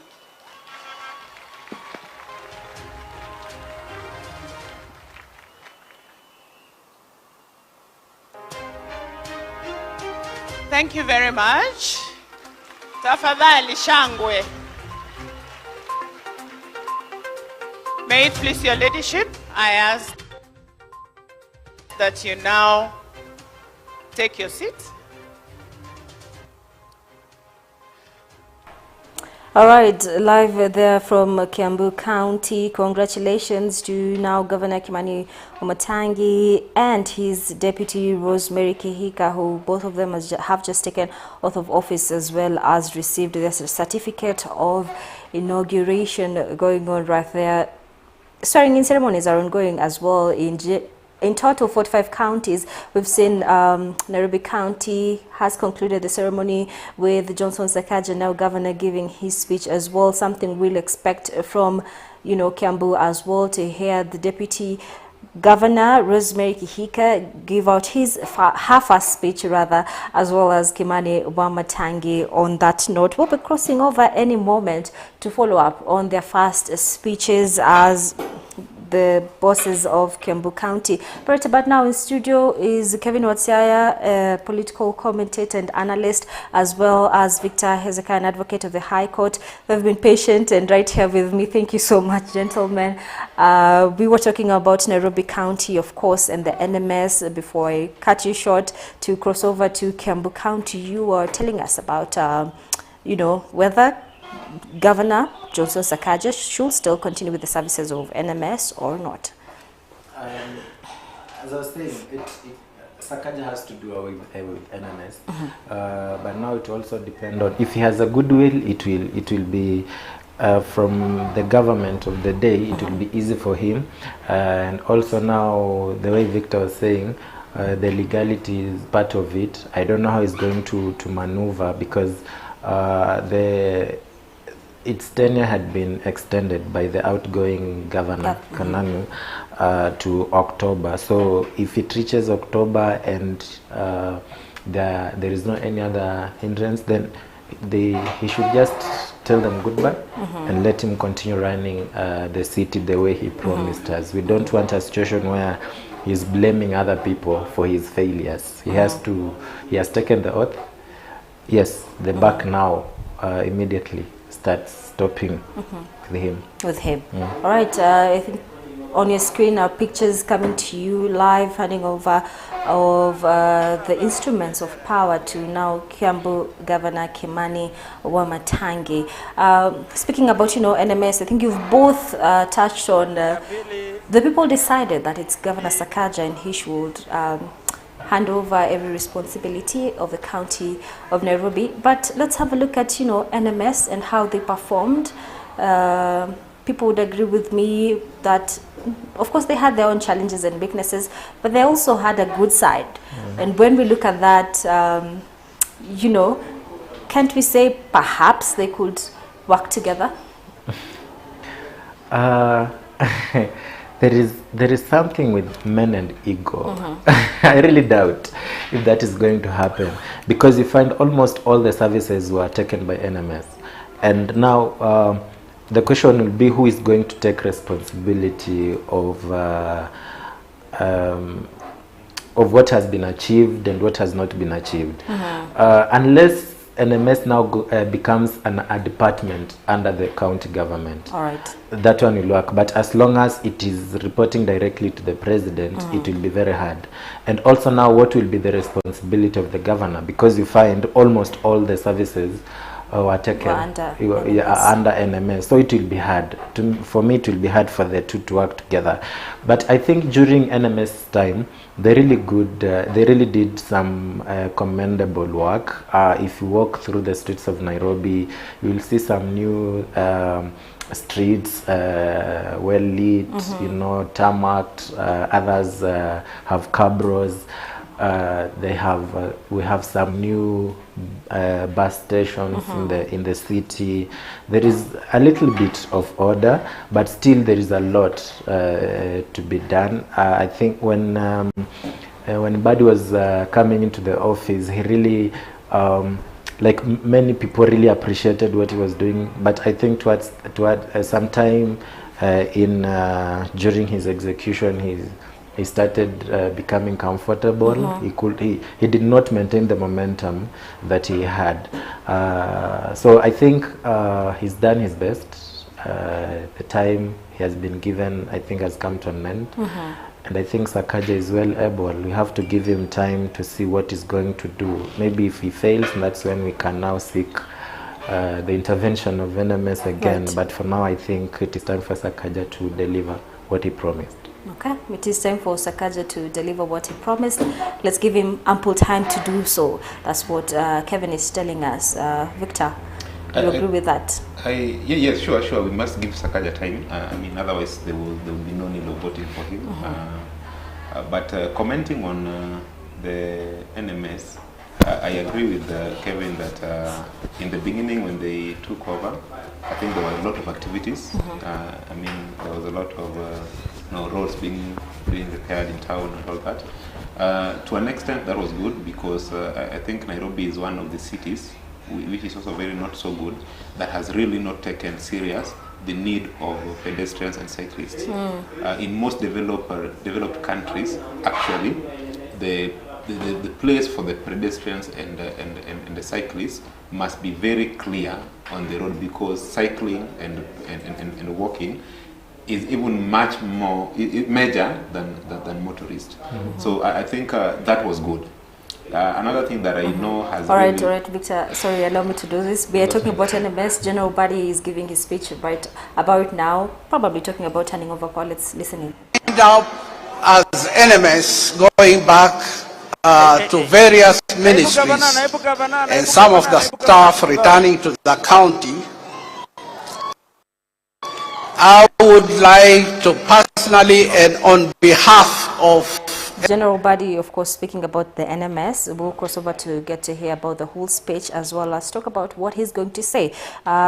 Is he going to touch on possibility of handing over power come October or before October? That's something we want to hear in his speech. Let's cross over and listen in. Kenya, God bless the county. Thank you.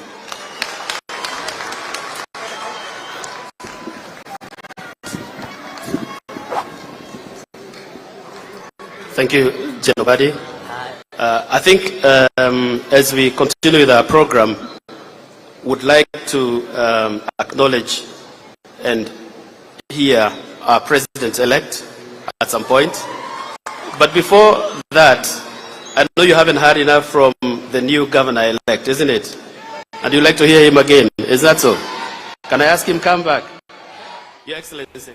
All right, General Buddy has just concluded his speech at KCC. We are also awaiting to see whether Deputy President William Ruto will be given a chance to speak. Definitely will be crossing over to listening to what he has to say. Victor, apologies for cutting you short again. You were telling us about, NMS and what they have done. Yes, I think two things stood out for me.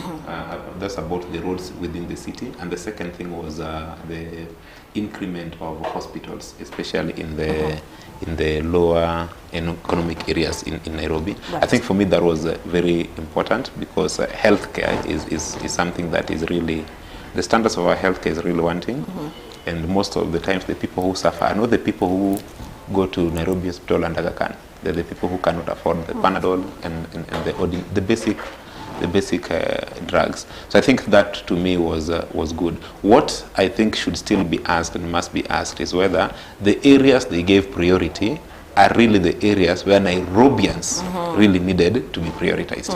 I think for me, when we come to roads, I wouldn't say that Nairobians, the pedestrians, needed roads as much as they needed food on the table.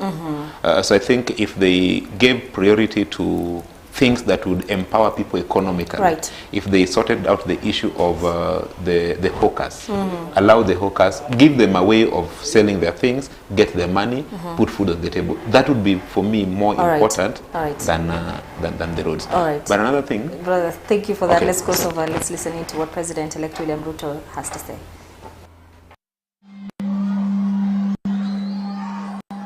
Asante sana. Thank you very much. Your Excellency, Governor Johnson Arthur Sakaja,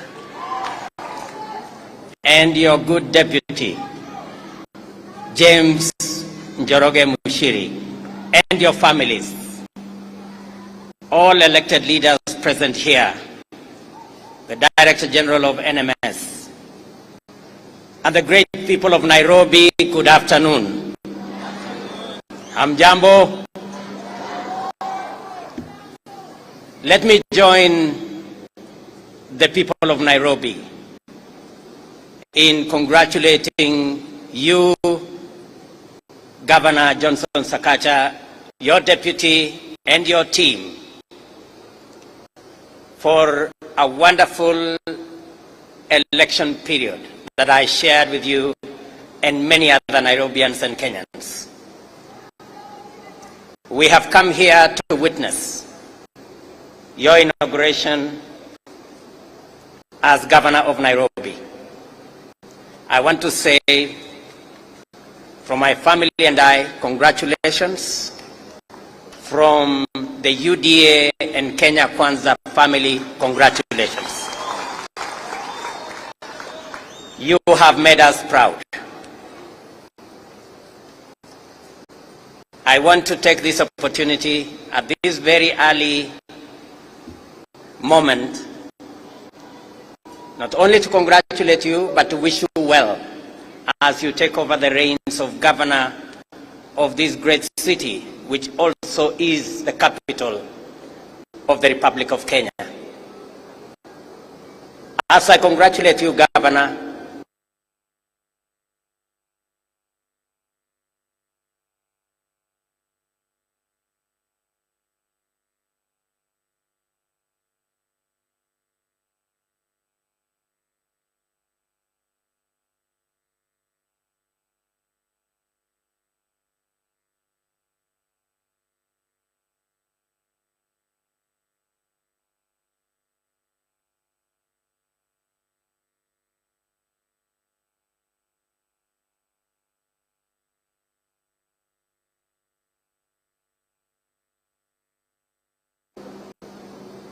to pass very special congratulations to the women elected governors of the Republic of Kenya.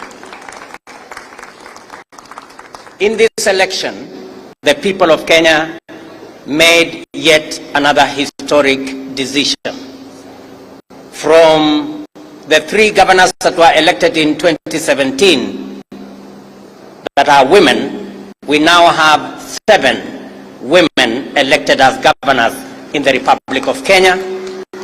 And I want to say congratulations to the women of the Republic of Kenya and to those who have been elected as governors.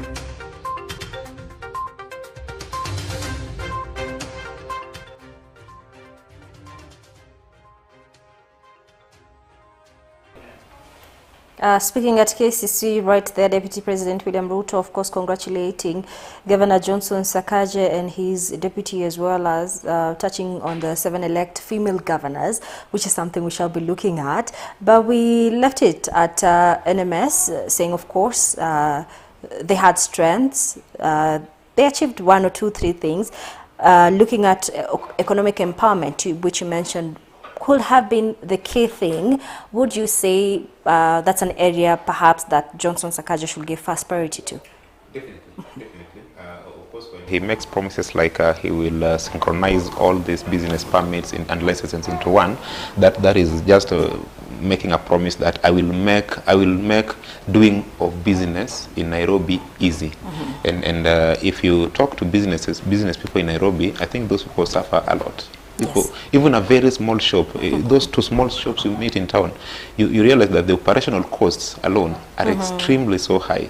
Talk of the government fees, all the taxes required and licenses, then come back to just the inflation and the high cost of living and the high cost of fuel, which has really increased everything.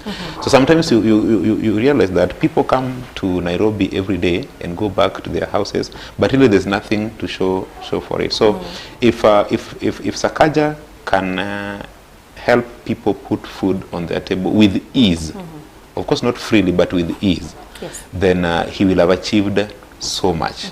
I can assure you that when people are well fed, even complaints reduce. Even complaints reduce. But what I wanted to say is the question you had asked earlier about the possibility of NMS working together with the Sakaja. From my point as a lawyer, that there's no provision in law for it. One of the problems we have had with the outgoing national government is that it has been said to be one of the government which exercise a lot of impunity. I mean, there has been a lot of court cases. I mean, court orders which went unobeyed. One of them was there was a High Court declaration that NMS was actually unconstitutional and it was illegally formed. So it will be, in my view, totally impossible to have any room for NMS, whether as a department or as helping Sakaja to run. It should not have any room. I think it's now time to be done with it. Let's forget about it, and let's learn how to address issues should there be a problem with the county. Right. Yeah. Okay. Thank you for setting that fact very straight. Speaking about, some of the things that Governor Johnson Sakaja should give priority to, I wanted to talk about, in general, just the county government. What should the top bosses give priority to? I think economic situation of the county is very important. Creating a conducive environment for people to work freely, for businesses to thrive, and not just Nairobi but various counties, because you find many companies, many industries have really suffered between 2013 and 2017. I really don't know exactly why, because many closed down. That's why most of the, not most, but all the two contenders, the presidential aspirants, former Premier Raila Odinga and the president-elect, were talking about revival of the industries, because it is a fact that the industries have really they're not working as they used to work during Kibaki's and even former years. So I think the priority number one is to create jobs, to revive the industries that they can, because county government can only do much. It doesn't have a luxury of finances to come up with the capital intensive projects. They have now, when it comes to that, they have to depend on the National Assembly, not the national government.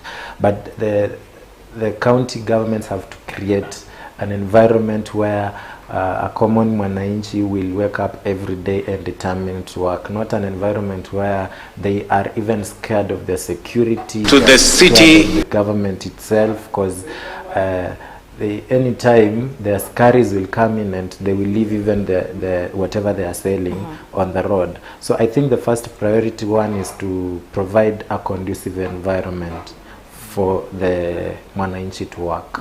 Yes. All right, let's cross over. Appreciate that you have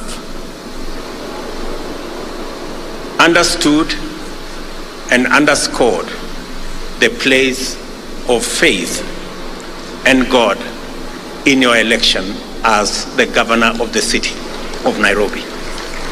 I want to tell you, my friend and brother, that we will work with you. We have confidence in you.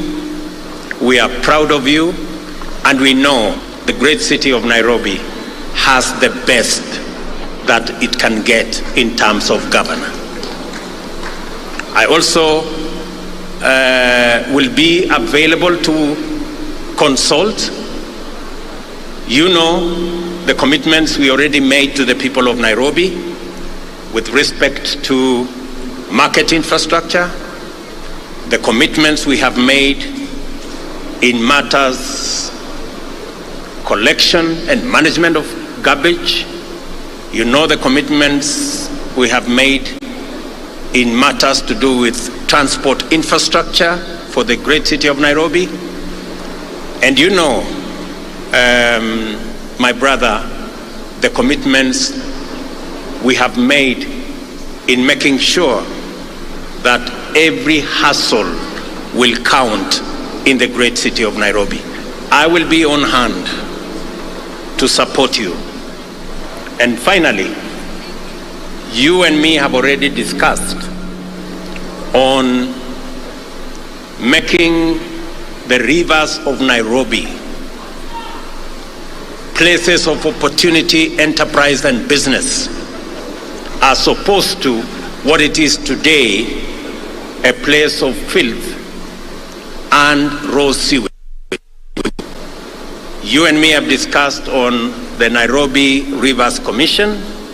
I will be looking forward to consultation so that we can set it up and begin to truly make this great city a city of dignity, in your own words, and a city of opportunity. To all my fellow citizens of the Republic of Kenya, I want to urge us, as we go into the future,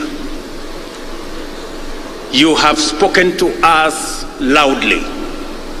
And I want to ask all the leaders of the Republic of Kenya to listen to the loud message that is coming from the citizens of our country. The citizens of our country are speaking to us loudly that they want their politics to be non-tribal and they want their politics to be peaceful. In this election, we have seen a very new phenomenon, that we all voted and the next day we were ready to go to work and we were ready to go on with our lives and everybody onto their hustle. That is the loud statement that is coming from the people of Kenya to those of us who are leaders. I am asking all of us as leaders to listen to what the people of Kenya are saying so that we can conclude the remaining steps of our election in a peaceful, orderly, respectful manner, respecting all the institutions that will discharge their responsibilities, because we are a country governed by law, by the rule of law, and by our constitution. I want to conclude again by asking all the leaders of the great city of Nairobi, from our good friends, members of the County Assembly, and the workers of the great city of Nairobi, to join hands with the new leadership under Johnson Sakaja and take our great city to the next level. And I want to commit and pledge to you that we will be available to work with you, because Nairobi is our collective business. Asanteni sana, nawatakia baraka ya Mungu, and may the good Lord bless you. Thank you very much.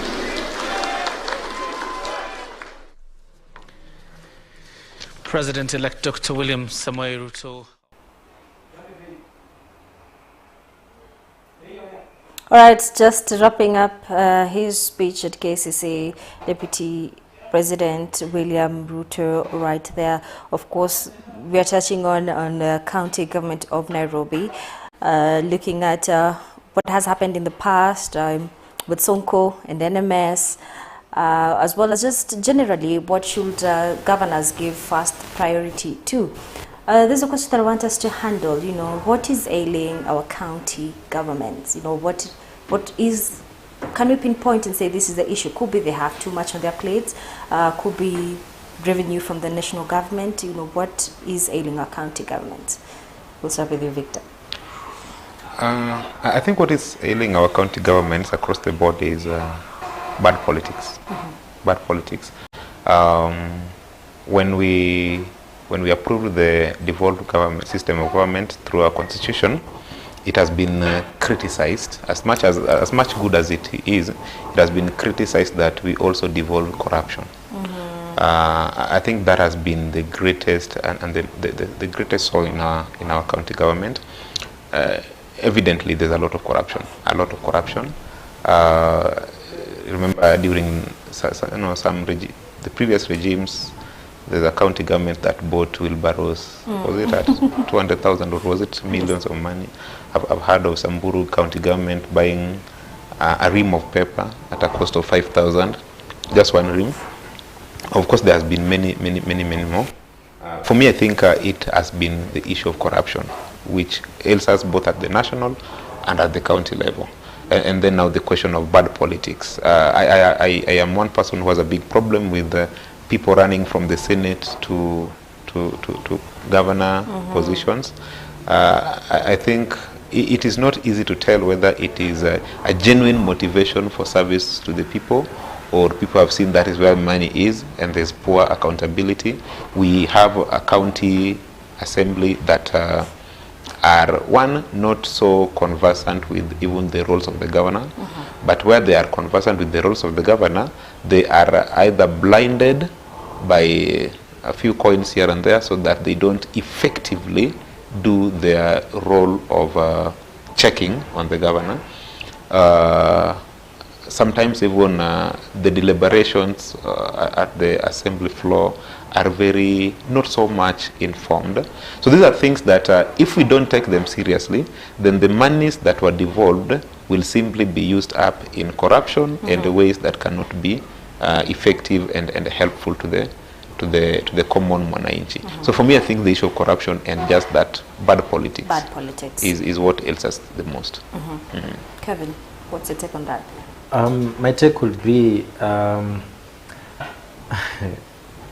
I think party politics, still on bad politics, because you find most governors don't report to Mwananchi, they are reporting to whoever put them there. Because you find, if I'm in UDA, definitely I have to, I'm answerable to my party leader. Right. If I'm in ODM, I'm answerable to my party leader in ODM.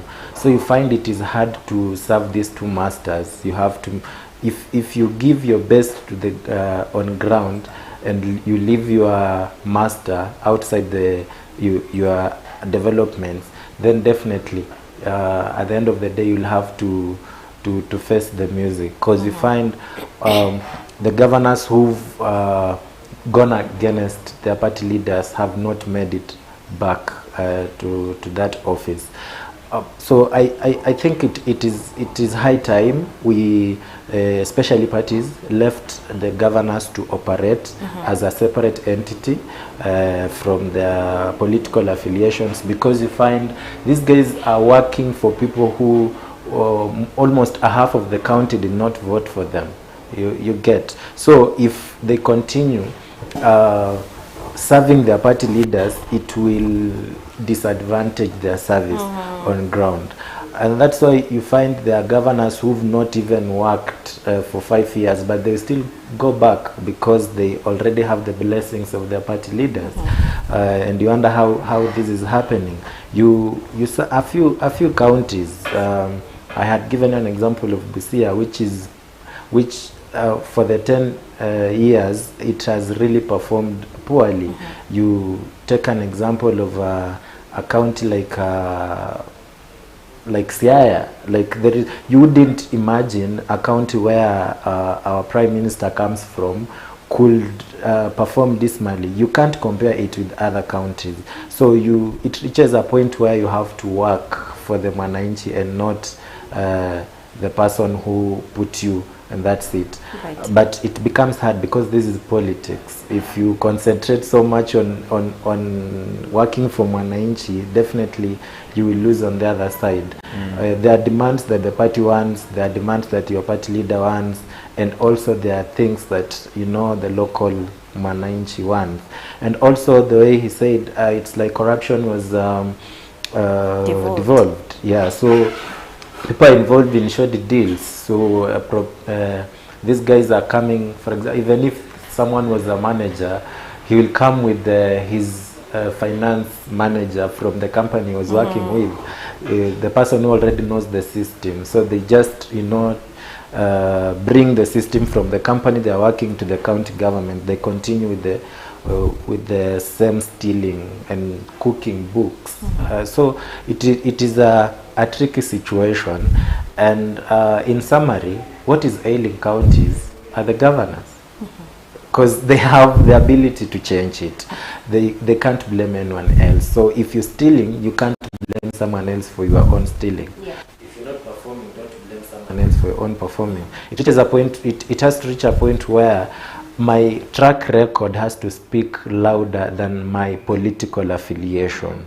If I have built hospitals, I've done everything possible, please vote for me because of that, not because I'm supporting William Ruto, not because I've fallen out with Mudavadi or Wetangula. Vote for me because your kid did not have school fees, and right now the schools have been built. Vote for me because your kids could not go to school because of bad roads, but since I came to the office, your kid can walk to school and back safe. So I think our democracy has to mature to that level. I'm not so sure how soon, because even in mature democracies like US, you have to be affiliated to a certain party. You are either Democrat or a Republican for you to be voted in. So I think that's why you find there are people who fell out with the parties and decided to go it alone, independent candidates, and I think those are the unsung heroes. They beat all these moneyed guys. We have 12 MPs and elected as independents. We have a governor from Meru, Mwangaza, who is now, I think she's been sworn in now, she's governor for Meru on an independent ticket. So I think we have to reach a point where I'm buying you because of who you are and not the party you're in. And that is what is killing us. Because if you look at counties where one party is dominant, they will give us whoever they want. Yes, and that is not healthy for our counties. Indeed. What is ailing? We'll go back to a statement you made. What is ailing the counties are the governors. And that statement for me has taken me back to, you know, one of the qualifications that is required, that the governors need to have a degree. Something that in Nairobi, of course, witnessed a lot of chaos, if I might put it that way, and a lot of back and forth with Sakaja. Really, how necessary is this requirement, and does it prove then that good management is a guarantee? Mr. Victor. One, I think we cannot underestimate the place of education. We invest so much in education, we invest so much in building our schools and empowering teachers, training them and all that. So that needs to have a place in our society. As to what level of education should really be required for what level of management is a totally different thing. Right. Because another problem we are having is that I don't know how we approach education generally. How we approach education, is it a place, is it just a process through which you go, then you come out as a graduate, or is it a process that should transform you, should transform your thinking, should transform your worldview, should transform your analysis of issues, so that as you come out, assuming you didn't graduate, assuming you don't hold that paper called a degree, so that you don't have documentary evidence, can we see it through your speech? Can we see it through your management? Can we see it through analysis of issues? Or will you just also be among other people who just shout and all that? So I think there's the place of education, but it only is effective when education transforms you as an individual. We have seen, take for example, somebody like Kivutha Kibwana, professor. I mean, he has attained the highest level of education that he can, but when he went to the county for his first term, he could still not perform, not because of his inability. He was actually equipped. But again, on the other hand, he had a county government, a county assembly that could just not allow him to perform because they could not reason together. So there's the place of how the education has made you, how education informs who you are, but the other critical component that we cannot forget is what is the place of the county assembly. If the county assembly are people who do not appreciate education and are people who cannot, with whom you cannot argue, with whom you cannot present points for purposes of benefiting the society, then remember in the county assembly is about numbers. And those numbers, as Kevin says, is about parties. Yes. Which party has the highest number? And once the county assembly has said that this budget cannot pass, however good it is, whether it has been informed with a lot of fiscal knowledge, analysis, technocrats have had their input in it, it will not pass. So the place of education is important. But again, if you look at, this is not the first time we're questioning degrees. We have questioned the degree of Waitito, we questioned the degree of Sonko, we have questioned the degree of Joho, the outgoing Mombasa governor. You also want to ask yourself, where we have had professors like Ole Nyangapuo, we have had Anyang' Nyong'o, we have had now Kibwana, Chepkwony, all these people. Compare them with people like Sonko, who, when they decided to run for governor, they went to school. It's not like, so the basic they had was just that degree. Yes. If you look at their performances, the sad part is that, in my view, you don't see much difference. You don't see much difference. So the voter is taken aback and asking himself, okay, what was the place of this degree? And that is where now bad politics comes in.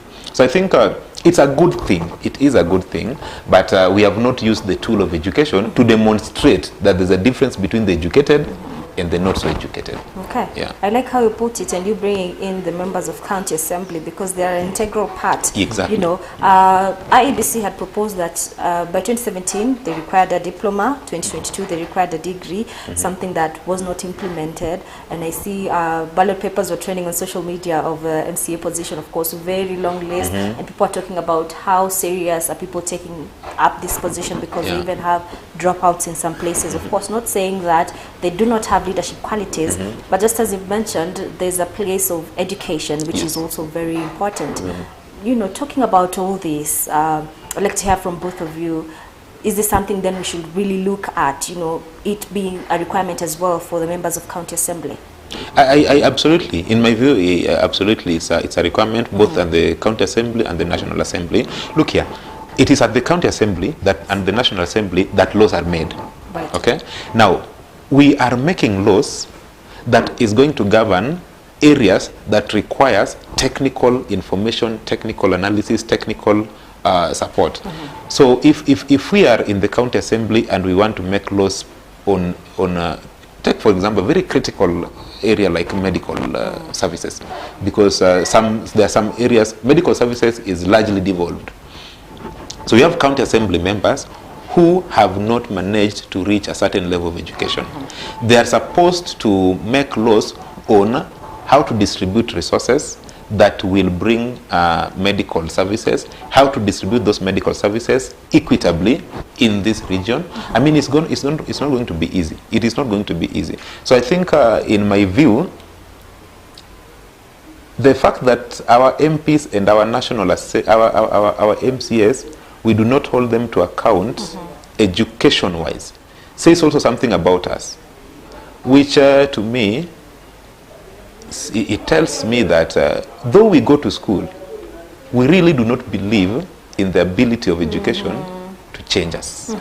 And therefore, we take, as even those who have graduated can comfortably vote for those who have not gone to school, and there's absolutely no problem with that. Right. I think it's a sad situation, because as a nation we are telling ourselves that you take your children to school, but remember that after he has attained all those papers, it will really not count at the end of the day. If it can't count on our leaders, where else will it count? Where else will it count? Right.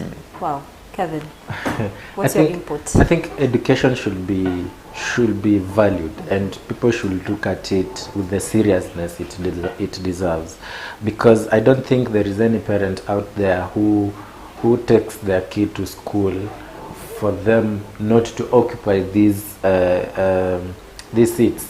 Because you look at the way Victor is saying, at county level is where the county laws are made.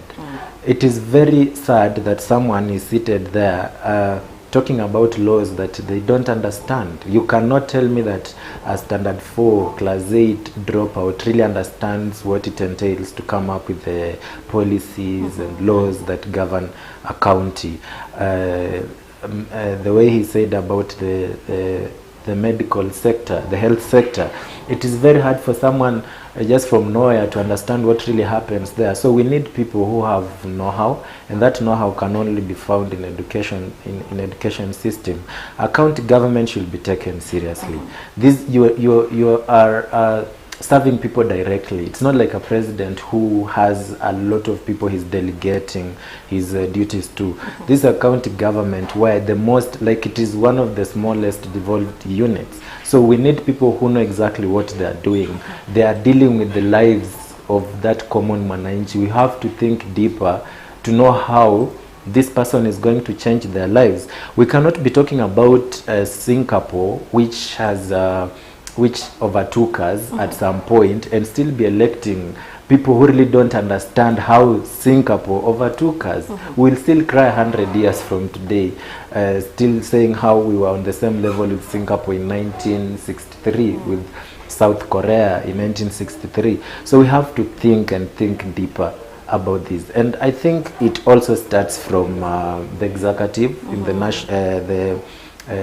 national government, because you cannot bring someone who's never gone past Form 4 to lead a ministry. It happened in the previous regime, 2017.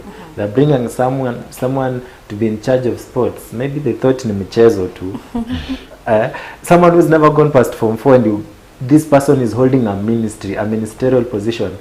I think during, when something good happens at the top, it will trickle down to the rest. So if people take it seriously, at the you look at President the late President Kibaki's cabinet, and you're proud of it.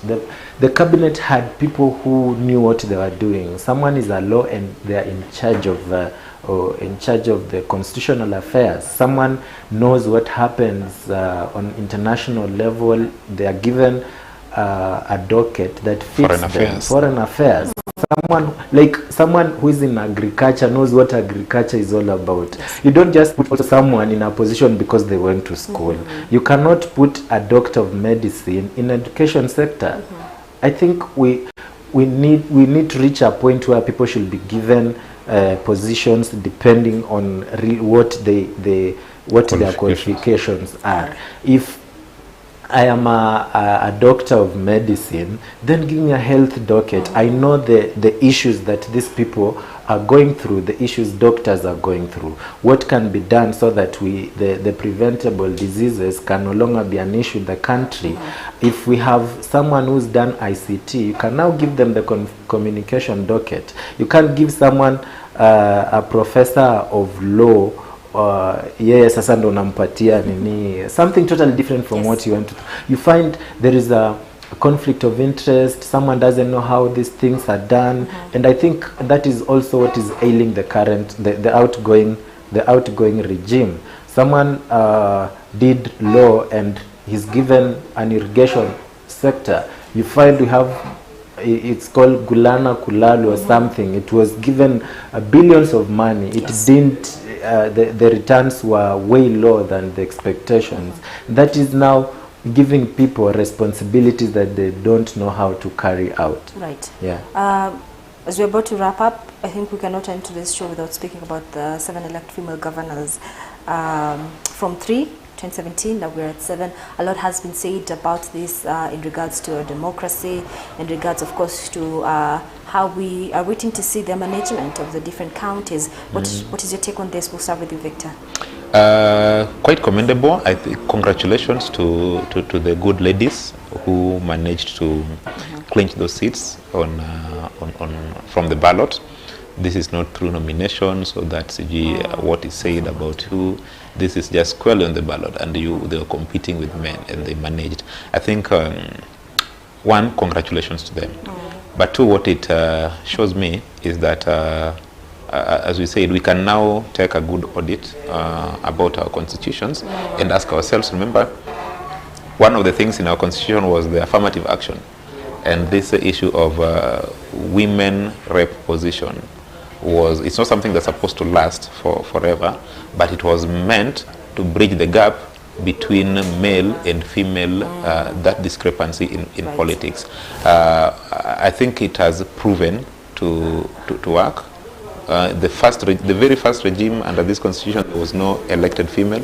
The second one brought us 3 female elected, and then now the third we have 5. I think the number should only go higher, and they can only go higher.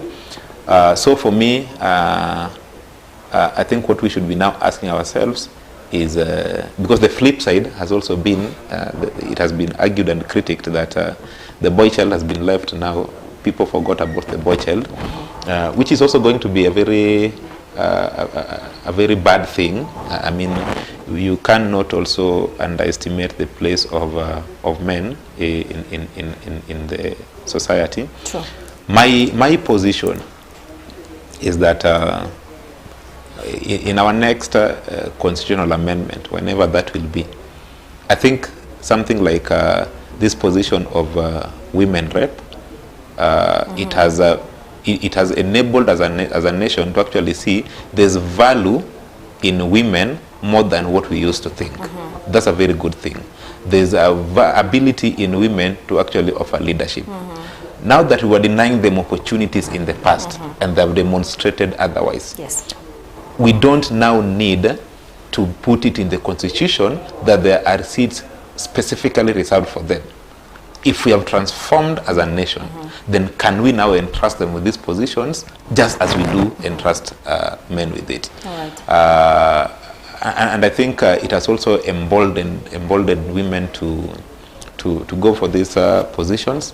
I pray that more and more women will rise up to the occasion, will rise up to the challenge, will give it a try. And until a day we will actually attain a 50-50 representation in parliament, not through affirmative action, but through the ballot. It is possible. It is. I hope we are going to produce the first, it will not be the first, but among the very few countries who have even produced a female president. I don't think we are so far from there. I don't think we are so far from there as a nation. Okay. Yes. All right, Kevin. Yeah, I think it is commendable, and congratulations to the elected female governors, especially Kawira Mwangaza. She didn't have a party. She went against the odds. She went against the wave. We had yellow fever in Mount Kenya, but she managed to beat all those veteran politicians to emerge as the winner. What this shows is that it is possible. You just have to take it up. And I think the mentality that women cannot lead, cannot be at the forefront, is declining, and people are appreciating the fact that women can lead just the way men are leading. So I think it is important. I'm just sad that Charity Ngilu could not defend her seat. She had an opportunity. She left it for a man, maybe she was 100% sure that Raila is going to win. Right. For me, it is sad because Charity Ngilu are some of the women that even men look up to. These are women who I was born when hearing. Like Charity Ngilu was the in-house name when I was growing up, and I think missing out Charity Ngilu both in parliament and in county politics, to me it's sad. But generally it is a motivation to young women, both in politics and even in private sector. I'm sure they are going to fight for their space. The Waiguru fought for her space. She's won it with Wavinya Ndeti in 2013. She tried, it didn't go through. 2017 it didn't happen. But right now she's gone through, and it is I'm really happy for her. Right. Among many other women, Kihika, Fatima Achani of Achani, you know, and also for Kihika and Achani, I think they deserve a standing ovation. Same to Mwangaza, because they were fighting the incumbency. You know, for Kihika, the incumbent was still there. He was still vying for the second term, but she floored him. So it is possible. Just go for it. And I think the parties also should give women an opportunity, because what I know is if ODM gave a woman in Kisumu, a woman will be governor today. If ODM gave a woman the way they did Homa Bay. Yeah, the way they did Homa Bay. If ODM did the same in Migori will be having a woman MP. If UDA did the same in Uasin Gishu, Uasin Gishu will be having a woman governor. So we have to not just being given, but it should be competitive, because I think all these women fought for it. We have to fight for it. It is politics. All right. Yes. All right. Thank you so much, gentlemen, for today, for your patience as well. Here's a final question coming from my producer as we conclude briefly. Probably today we are seeing the induction of the members of parliament elect. Question is, when will there be their swearing-in ceremony? Does it heavily rely on the conclusion of the presidential election petition? No, it does not rely on that. It does not rely on that. Parliament can begin its operations as long as they can have a speaker elected.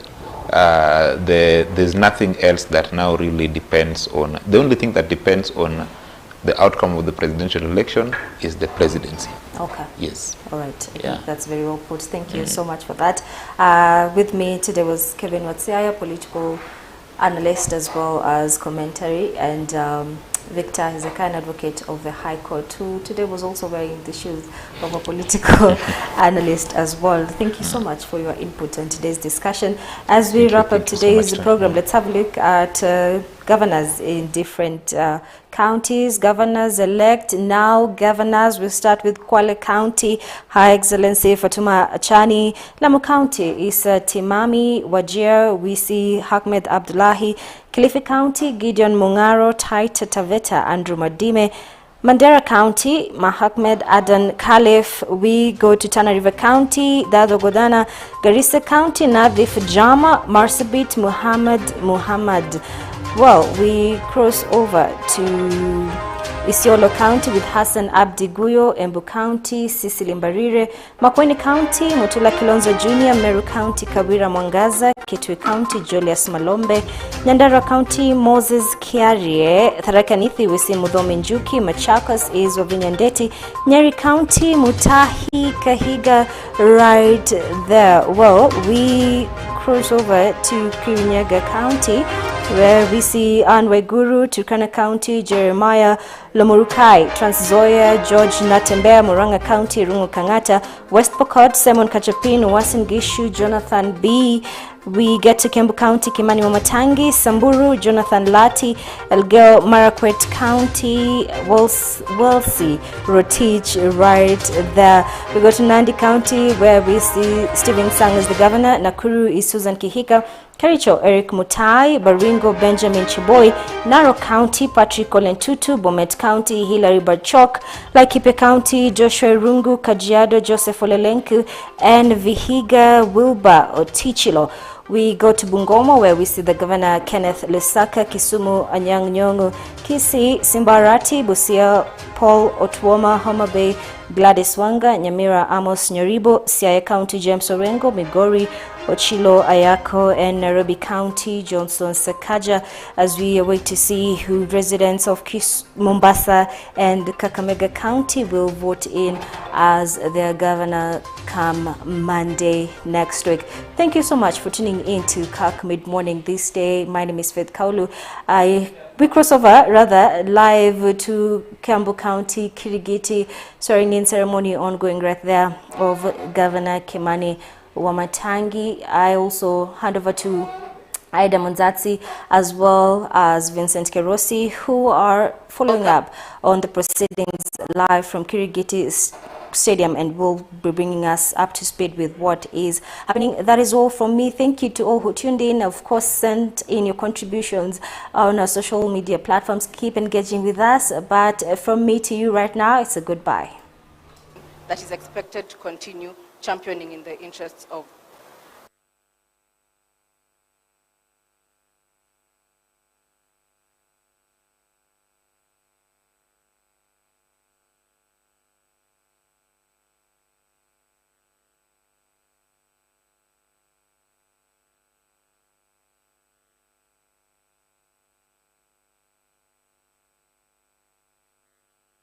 the counties. Devolution has birthed socio-economic transformation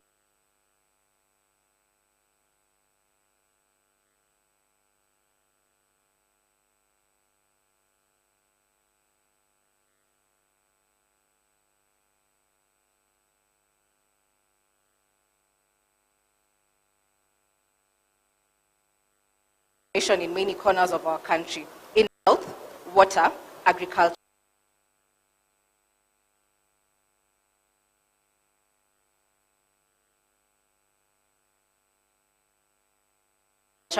early childhood education, and roads.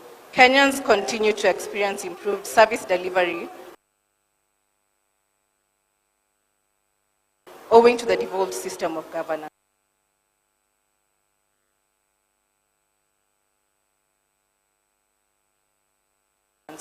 This momentum must be maintained and taken higher.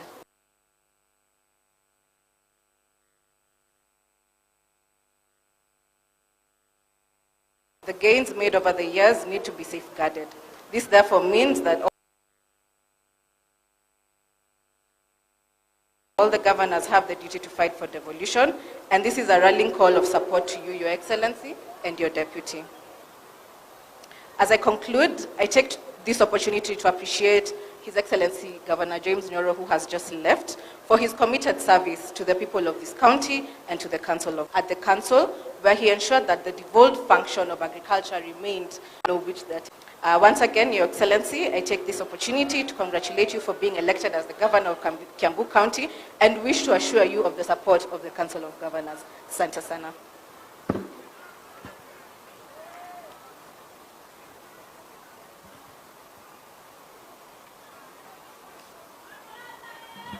Wananchi wa Kiambu, mjamboni. Jina langu ni Ben Murray kutoka tume la maadili sana kutoka kwa mkurugenzi na nitasoma kwa Kiingereza. Your Excellency the Governor, His Excellency Dr. Kimani Wamatangi, Your Excellency the Deputy Governor, Rosemary Kirika, Your Ladyship, Chief Magistrate,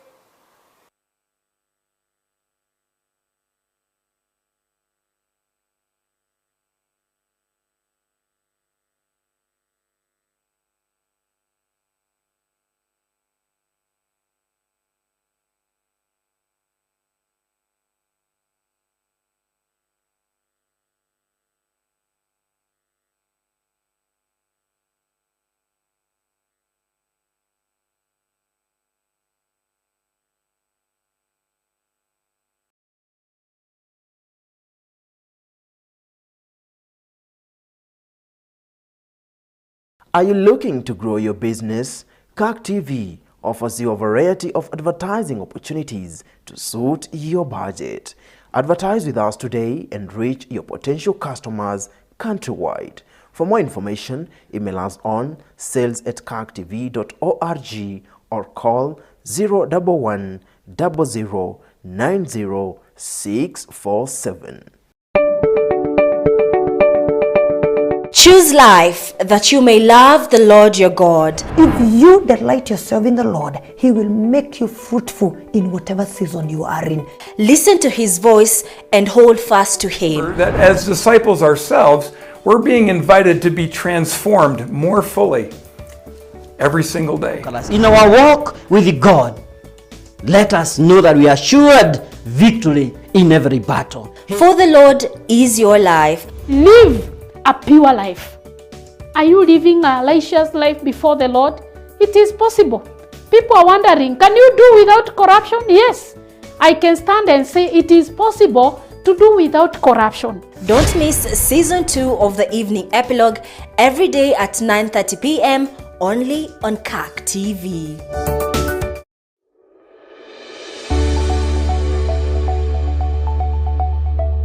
I'm Celestine Kemunto. I'm taking a bachelor's in business information technology. I chose ZTech because, first of all, ZTech has been ranked among the best in ICT, and I thought it will be best. It will be best for my course. First of all, there are so many ICT labs in ZTech University, which enables students, mostly those who are pursuing IT courses, to get to know more about their courses, of which the labs have so many computers which have Ethernet, which is easier for them to browse. If I were given a chance to choose another university, I'll definitely choose ZTech University. Apply today. ZTech University. Invent your future. Pay for your tithes and offerings, PAP, using Family Bank's USSD solution for church collection, Kanisa PAP. All you have to do is register and pay. To register, dial code *325*5#. Accept the terms and conditions. Enter your first and second name. Then your church's 4-digit code and church name. Confirm your registration and you're ready to contribute. To contribute, dial *325*5#. Select your type of offering. Enter the amount you want to contribute. Once done, confirm the amount. You'll get an M-Pesa PIN prompt. Enter your PIN and you're done. You will receive an SMS confirmation from Family Bank. Isn't that easy? Try Kanisa PAP today.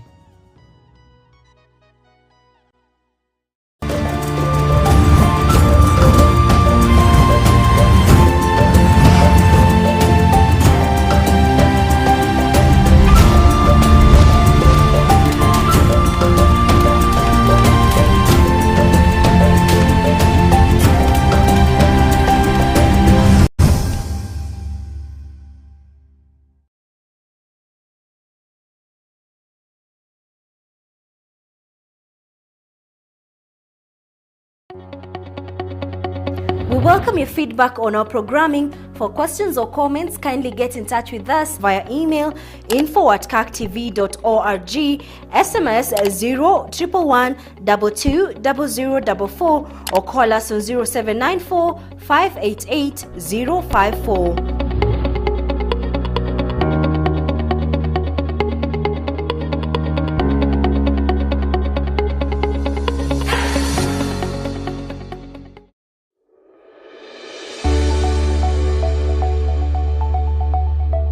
I'm Celestine Kemunto. I'm taking a bachelor's in business information technology. I chose ZTech because, first of all, kuanzia mwanzo mpaka mwisho. So yangu nataka kusema ni asanti. Tumemaliza uchaguzi kwa njia ambaye haikuwa na furugu, na viongozi tumewachagua.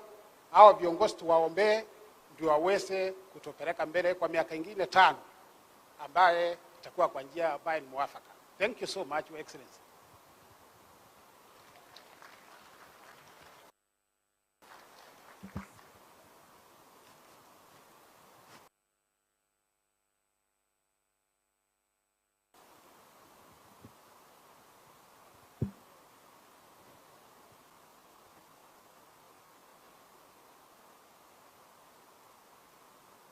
Thank you, County Commissioner, and I want to say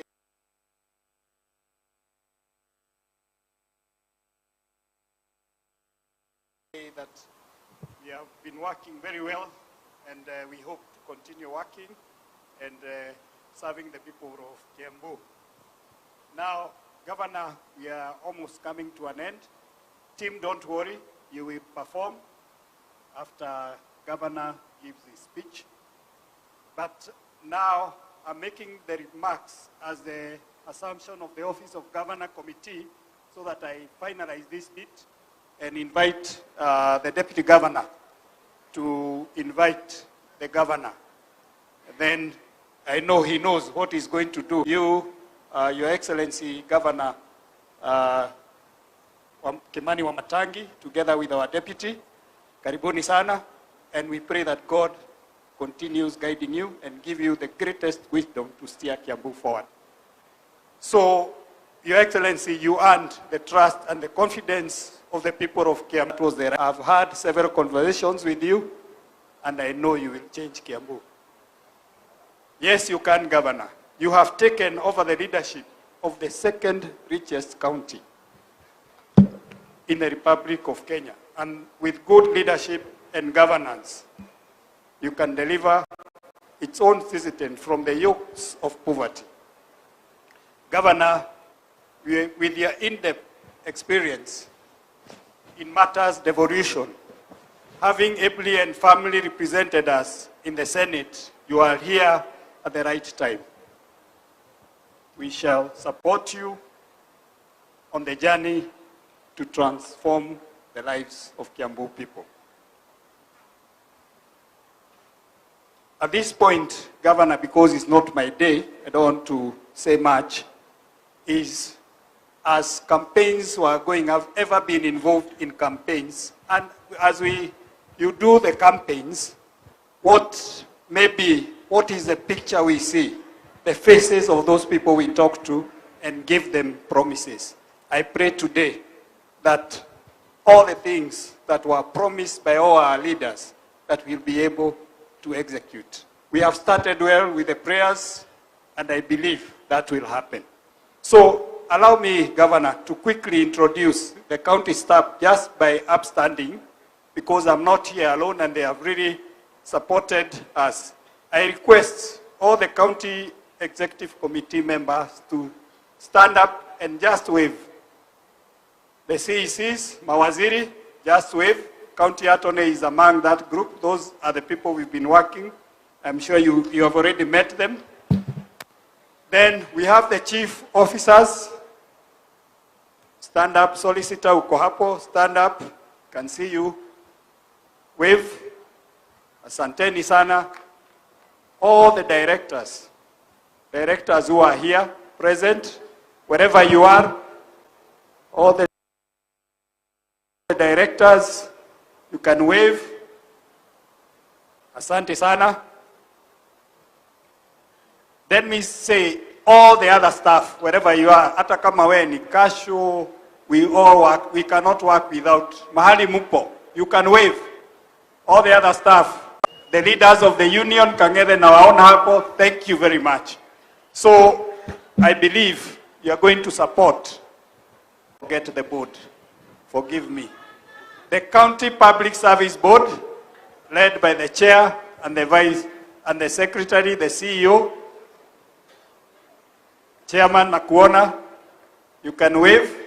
Asante sana. I hope I've not forgotten anybody else. Those are the teams we've been working. I know I have my deputy. We've been working very well together. And my office staff, Wangari, you're also there, Ngure, you've been assisting me so much in the executing of my duties. I come to the end of this part of the program, and you know now that the governor has been sworn in and the deputy has been sworn in. Now it is my honor to invite the deputy governor of Kiambu, Your Excellency, Rosemary. Makofi. Karibu sana. Thank you very much. Your Excellency, the Governor, Kiambu County, Dr. Kimani Wamatangi Paul, Lady Justice Abigail Mshila, Your Honor Emily Omide, the Chief Magistrate Kiambu, and other staff of the judiciary, elected leaders present, the County Commissioner, and all government officials, all bishops and clergy present, the Imam, members of the fourth estate, and all protocols observed. Ladies and gentlemen, good afternoon. 5 years ago, I did not think that I would become a deputy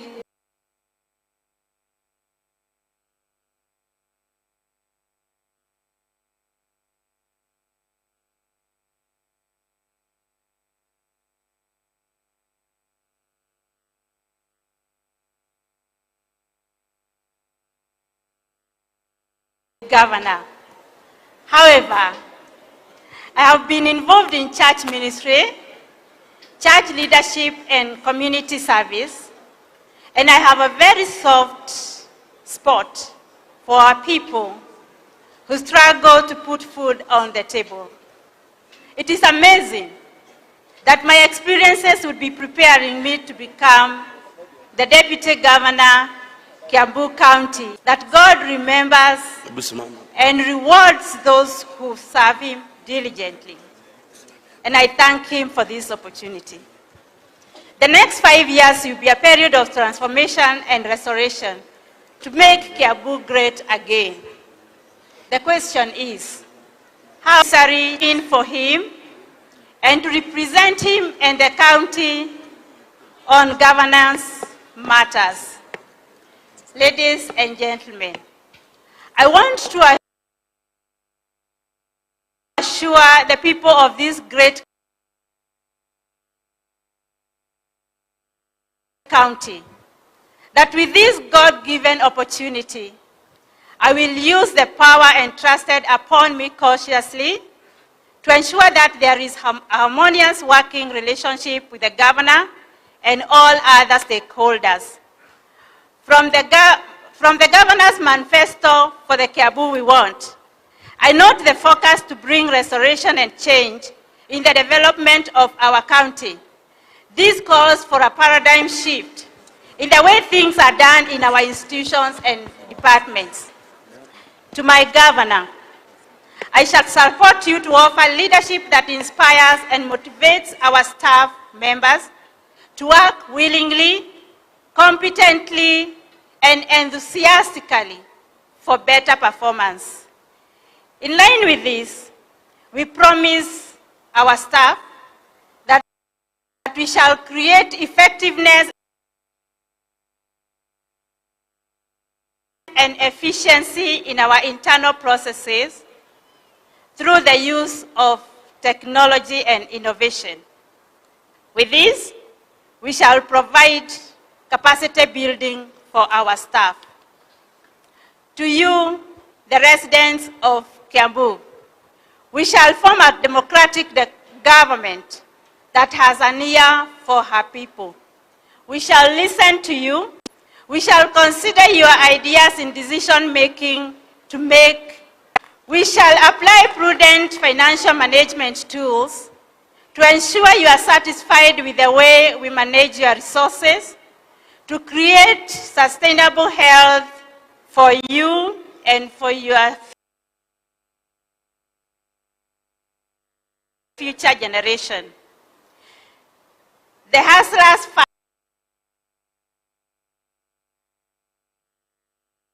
Fund, Youth Revolving Fund, and school bursaries shall be available to enhance the living standards of our people. Further, we shall apply the 1 man, 1 vote, 1 shilling formula developed by our governor to bring about even infrastructural development in every corner of our county. As I conclude, I urge all elected leaders, our staff, professionals, business community and residents to make Kiambu great again. I sincerely thank you, Kiambu residents, for this victory, which clearly demonstrates the confidence and the expectations you have in our governance. I also thank my family, my campaign committee, and prayer teams for the role they have played to bring us to this point. My governor, I appreciate this golden opportunity for me to learn from you, the expert leader. I thank you for nominating me to deputize you. I will make an effort to adopt your transformational leadership style that reflects your judicious approach to issues, to influence the different stakeholders and bring the change we desire to see in Kiambu County.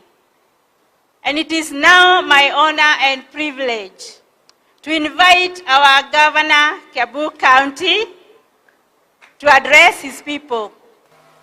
His Excellency, Dr. Kimani Wamatangi Paul.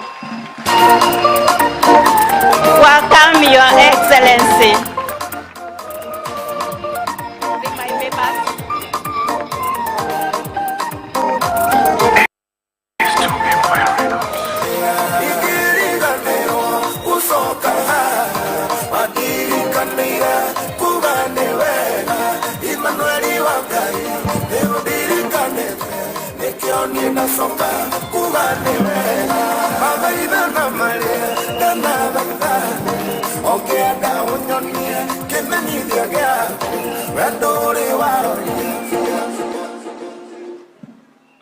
Asanteni, naomba tuketi.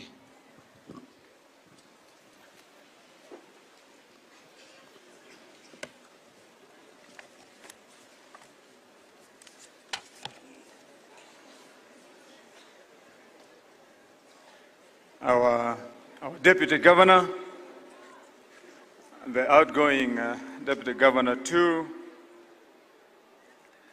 Your Graces, our bishops, and the entire clergy, our Imam, Lady Justice Abigail, and Honorable Magistrate, Chief Magistrate Emily Ominde, our Senator, Kiambu County, Honorable Karungo Wadhangwa, our Women Rep, who has just come in late, but I'll be introducing you and giving you an opportunity, or rather in a few minutes. Our members of National Assembly, our members of County Assembly, members of the fourth estate, the beloved people of Kiambu, ladies and gentlemen, and all protocols observed. Hamjamboni.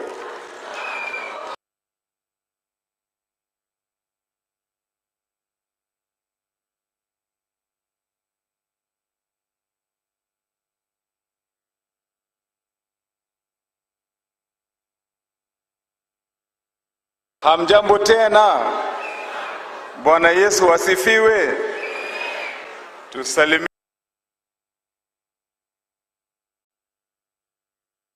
kwa salamu zake Mwenyezi Mungu kwa hii siku kubwa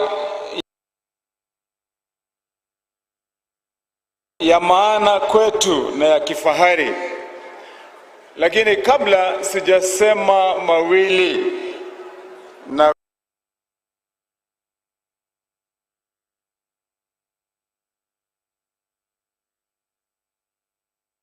kusoma hotuba yangu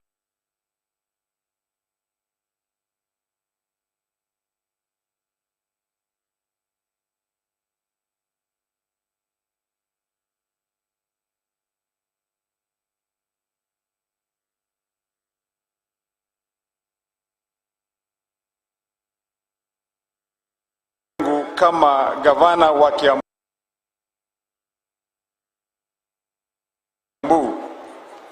naomba niweze kuwatambulisha viongozi wetu wengine ambao wamefika baada ya wale wengine kujulishwa. Nafikiri alikuwa amepita kule kwenye bunge leo. Rehe na utaratibu wa kuwajulisha kwa niaba yenu, Karungo Wadhango waliongea, mengine nitamalizia. Tuko na mjumbe wetu kutoka Thika, Alice Wamboi Ng'ang'a. Tumeendelea, tunasema karibu ombe. Huyo ndiye MP wetu mpya kule Gatundu South, ambaye pia amekuja kama ametoka kule National Assembly. Tunajua kama kiongozi kama Kagombe na Wamuradha vile wale ni mono kule kwa bunge. Karibu. Hii speech yangu ambaye nimeandika kwa lugha ya Kimombo, alafu tutasema mawili kwenye lugha yetu ya hapa na Kiswahili. It gives me great joy to stand here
to mark and celebrate this day with you.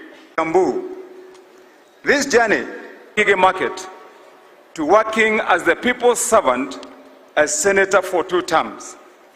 Now, having earned the trust and the faith of the people of Kiambu, and privilege it is to be trusted to guide Kiambu. For the people of Kiambu, this is not only a win for me, but also for all of us who want to see good governance in practice and bring the change they desire and deserve in their everyday lives. Kiambu is Kenya's second most populous county that plays a major role in shaping the economy of our country, and so needs a committed leadership that seeks to restore Kiambu's long-lost glory. It is therefore with gratitude that I acknowledge the generosity of our people in electing me over formidable, talented competitors. I wish to thank all of you for the confidence and the unshakable support you have accorded us throughout this tough test. Asanteni sana mara ingine. Ladies and gentlemen, while we had stiff competition during the campaign, the spirit of harmony and reconciliation must now prevail. I therefore take this opportunity to salute my worthy opponents for their spirited competition and strong campaigns. While there was evidently unfortunate concerted campaign incidences of misinformation, especially heightened fake profiling and social media propaganda, I now wish to humbly preach forgiveness and hereby extend a hand of friendship and cooperation to all as we seek to work together to rebuild and develop this great county. Ladies and gentlemen, I thank you for your support when I served Kiambu as a senator, providing oversight, representation, and legislation during my time in Parliament. Throughout my 2 terms, I also continued to directly serve the people of Kiambu through Wamatangi Foundation, which I launched in 2006. My entry into the gubernatorial race was therefore informed by the vast insight and experience that I had gathered throughout my public service to this county. This is why I offered myself as your candidate for the governorship of this good county to confront and overcome the challenges we all face. Thus, as I now embark on my new role as governor with renewed vigor and a listening ear, as I incorporate the wealth of knowledge available from the men and women of Kiambu in addressing the needs of our people. Ladies and gentlemen, I now assume office bearing in mind that Kiambu County's high population of over 3 million is an asset, not a liability. Through my advocacy during my tenure as a senator and under the 1 man, 1 vote, 1 shilling initiative, Kiambu's revenue grew to be one of the highest in the country, approaching nearly Kenya shillings 1 billion. We ran our campaign on a platform of change and a robust people-centered manifesto for the Kiambu we want 2022 to 2027, developed through public participation. This manifesto is my covenant with the people of Kiambu. In this regard, I will appreciate and involve our many professionals, artisans, craftspeople, and others with good ideas in driving our development agenda, which will be mainstreamed into the new Kiambu County Integrated Development Plan, that is the CIDP. I assure you that the government you have elected will have a place for every one of you in the development agenda of our great county. We invite your continued input into this manifesto, which will also be used to bargain with the national government and development partners for favorable development assistance and partnerships with the county and its people. In the meantime, our key pillars of democratic governance, people-first projects, resource use optimization, competitiveness, and harmonious teamwork in the county will remain our true north. Ladies and gentlemen, Kiambu County is now gripped with the sharpest horns of a critical dilemma of what must be done from amidst other issues: a heavy wage bill, unpaid and pending bills, unbalanced development of infrastructure, incompetence and under collection of revenue, and an overall unfavorable working environment. Do we engage in reprimanding those that are responsible for our past failures, or do we simply ignore them and choose to move on? I am offering a third and better way forward, which calls for us to forge ahead and correct the past mistakes and failures. We should now work in sisterhood and brotherhood for the greater good of our county and Kenya at large. Looking ahead, we shall form a government that caters for all Wana Kiambu to create the kind of unity that will propel us to become a county of great prospects and prosperity. We will focus on delivering dependable, positive, and transformational change for our county. My administration is alive to the challenges that deny our people the livelihood they deserve and desire. Poor road networks that hinder movement of our farmers' produce to access markets, while farm inputs like seeds and fertilizer remain expensive, making the efforts of our farmers a zero-sum game. Our youth remain unemployed and untrained because of inadequate attention to training facilities to help them grow talents and skills, resulting in high drug and alcohol abuse amidst a hopeless and helpless generation of young people. Investors and potential employers stay away from us on an account of bureaucracy and corruption that denies us a fast registration of business and affordable and fast approval of building and renovation plans, to which my administration will respond by establishing a digitized platform to monitor and help approve licenses and plans within record time.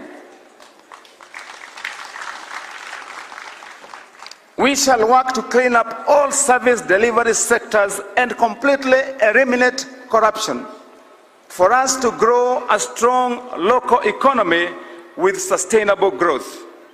We shall aim to attain world-class standard in registration and enabling new business and investments in our county. Our schools, especially ECDE and technical schools, have been ignored and others left to the high cost of private sector, which makes them unaffordable to the common man. My administration will respond by building new ECDE classes and rehabilitating the ones that exist. And in each community, reviving and equipping technical schools to attract young and unexploited talent, to create employable artisans, craftsmen, while investing in world-class digital learning and ICT development.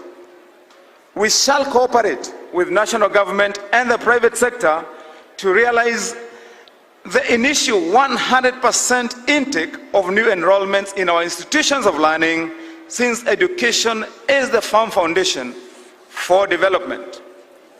Our healthcare facilities are broke and barren without medicine to even treat common diseases. We shall respond by putting in place an efficient and reliable healthcare plan and a system that will ensure prompt and affordable treatment and a world-class free universal healthcare in 3 years of my administration. Clean water for safe use in our homes, adequate water storage, and supply for our farmers for irrigation to ensure all seasons farming is still a long distance from realization.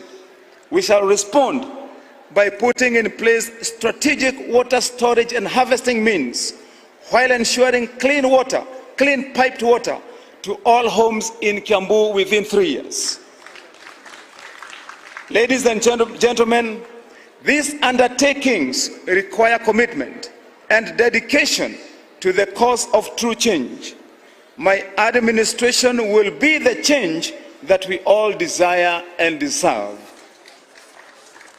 Ladies and gentlemen, as I take this certificate of trust, I wish to thank you and thank my family, especially my wife and my children, my deputy governor, my campaign team, consultants, service providers, volunteers, supporters, and all other well-wishers who tirelessly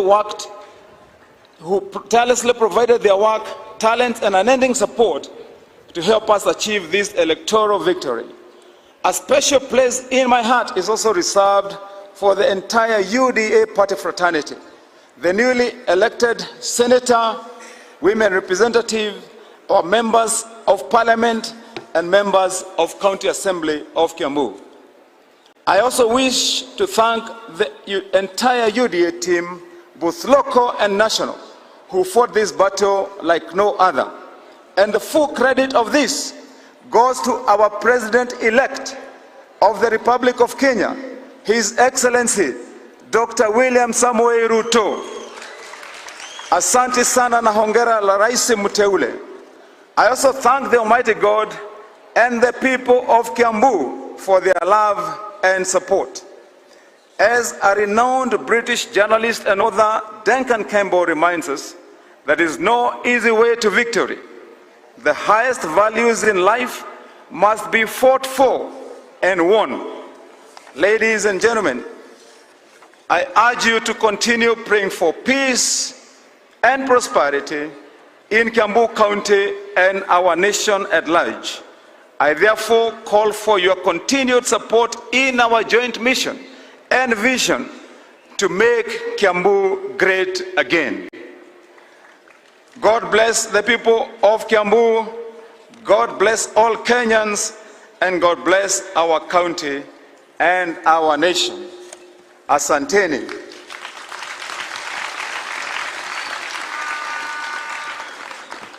Asanteni sana. Kwa ufupi jameni, kwa vile najua tumekaa, tumeongea, tumesema mengi, naomba tu nitasema tu mawili kwa Kiswahili na kwa lugha yetu ya mama. Labda nyanya yangu nimemwona hapa, mliona nikipigwa naye picha pale. Labda mengi ambayo tumesema saa hizi hata yaelewa.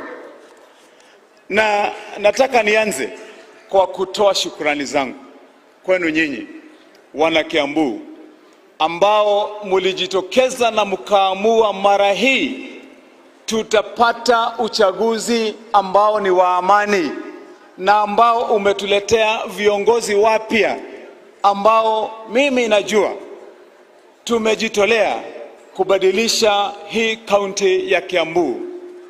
Na niseme kwa ufupi ya kwamba kwenye viongozi na kwa viongozi ambao tumechaguliwa pamoja, I want to say to you, wakati wa sherehe umeisha. Tumetamatisha na tumemaliza sherehe sasa.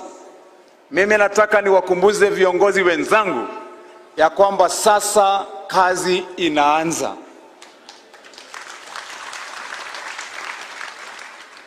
Na wakati mimi kama kiongozi na mtumishi wenu nimesimama hapa mbele yenu, na nikiwa nina furaha ya kwamba mumenipatia nafasi ya kukuwa mtumishi wenu kwa miaka 5 kwenye nyadhifa na wakati huu kama gavana wa Kiambu. Nataka niwaambie ya kwamba kwa akili zangu, kwa roho yangu, kwa mafikira yangu, ninajua ni kazi mumenipa, na hii kazi inafaa ifanyike, na sitaangalia nyuma na ambao mumetupatia nafasi pamoja nao, na hatutaangalia na upande kwa upande. Hatutaulizana ni nani alitenda haya ama alikosa kufanya haya, walakini tutahakikisha ya kwamba yale hayakufanyika tumeyafanya.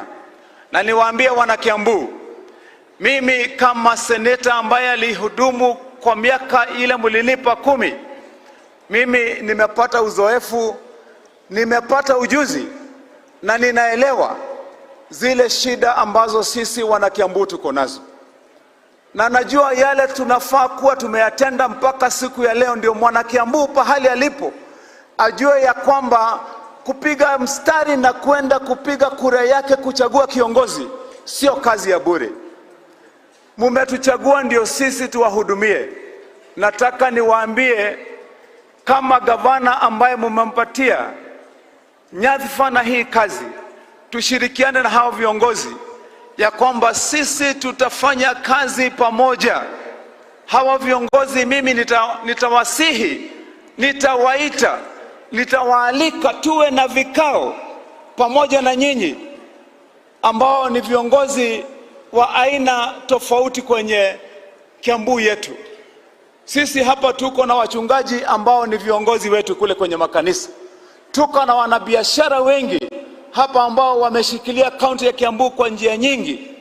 Tuko na investors wengi ambao pia wengine naona hapa, marafiki zangu kama rafiki yangu hapa Bwana Gesheru, namuona rafiki yangu pale Kenya Jui wa Magnet Ventures, naona wengine hapa akina Bishop Gashara na wengine na viongozi tofauti ambao tumekuwa tunafanya kazi pamoja.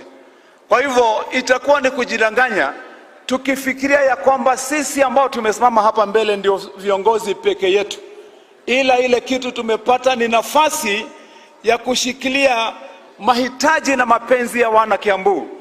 Na ndio ningependa kwa hii nafasi ambayo mmetupa wana Kiambu, ndimwire ati ithuĩ nĩtũkwĩrutĩra na nĩtũkwĩheana tũnyitanĩte twĩ hamwe nĩgetha maũndũ marĩa magĩrĩire gũthondekwo kaunti ĩno ya Kiambu tũmathondeke kaunti ĩno ĩcokie riri wayo na gĩtĩo gĩa kaunti ya Kiambu na mwĩhoko wa ciana citũ nĩ ũndũ wa kũruta wĩra na njĩra ĩrĩa yagĩrĩire.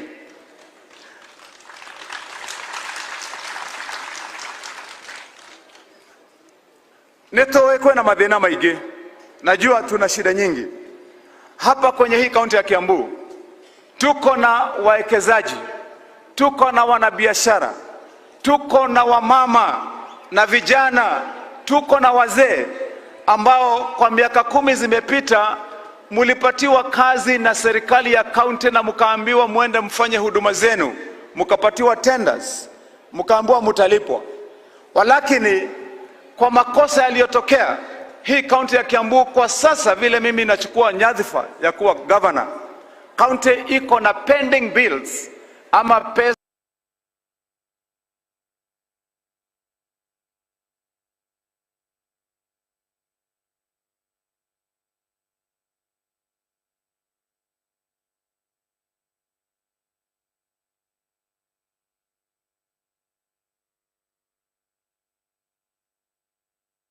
wanabiashara, wawekezaji wa hapa Kiambu, wewe mama, wewe mzee ambao uliwajibika ukapewa kazi ukaambiwa kuja uhudumie kaunti yako, na mpaka siku ya leo haujapata haki yako na pesa zako.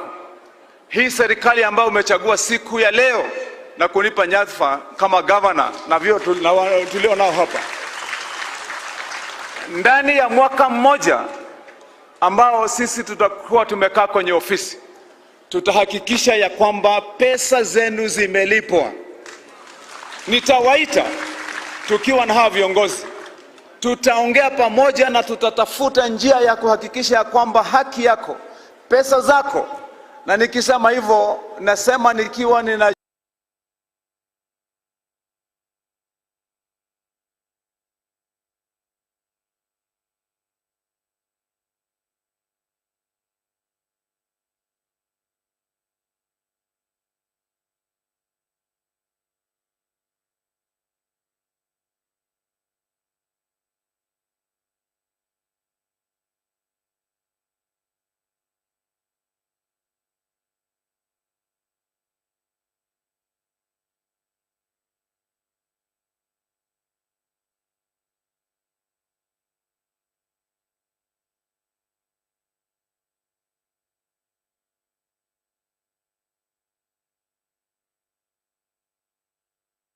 jua,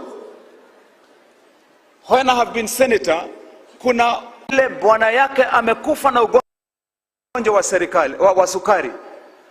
Yeye alikuwa na ugonjwa wa diabetes. Yeye alilia mbele yangu akiniambia vile bwana yake ameaga dunia kwa ugonjwa wa sukari, kwa vile hangeweza kutibiwa tena, kwa vile ugonjwa na ile shida na mawazo ilimzidi. Machozi yako mama na wengine wengi sisi tutayapanguza kwa kufanya kazi ambayo inafaa kufanywa na serikali ya kaunti. Nataka niseme ya kwamba kwa mwana Kiambu wote ambayo tumeishi na wewe kwa hiyo miaka, ikiwa wewe ni kijana mdogo, ikiwa wewe ni mzee, wewe ni mama, sisi tukitembea kwenye hii kaunti hakuna mahali ambapo unaweza kusimama ukose kuona ushahidi wa vijana wetu na mateso na ukosefu wa tumaini ambao vijana wetu wameona. Ukitembea hapa Kiambu, pita tu hapa karibu Kirigiti, utapata vijana wetu wengi ambao wamekosa kazi, lakini wako na training, wako na masomo na wanaweza pia kujishughulisha na kujenga hii kaunti yetu, lakini wamesimama huku kwenye maduka wakiwa hawana kazi. Sio Kirigiti peke yake, nimetumia mfano. Tembea kule kwetu Gatondo North, utembea kule Gatokoyo, tembea kule Mangu, kuja Gatondo South, simama pahali popote, nenda Keganjo, nenda Thika, kule Kiandutu, kuja hapa Ruiru, utaona ushahidi kule ndani ya kijiji cha Gitambaya, kuja Limuru, ingia kwenye kijiji chetu kule cha Misri, utajionea ushahidi. Kuja mahali nilipozaliwa Wangigi, simama mahali kunaitwa Gekoni, utajionea. Kuja Ruiru, usimame Ruiru, utajionea ushahidi ya kwamba vijana wetu, matumaini yetu ya kesho. Ni lazima sisi tuwaze mara ya pili, tuulizane kama wana Kiambu tutashirikianaje ndio tuokoe vijana wetu. Nataka niwaombe wana Kiambu, kwa vile nilivyosema ya kwamba mimi najua ya kwamba hii sio kazi rahisi, lakini tushirikiane pamoja na viongozi ambao mmetupa nafasi ya kuongoza, mtupatie goodwill yenu, msaada wenu, na mtupatie muda sisi tuketi,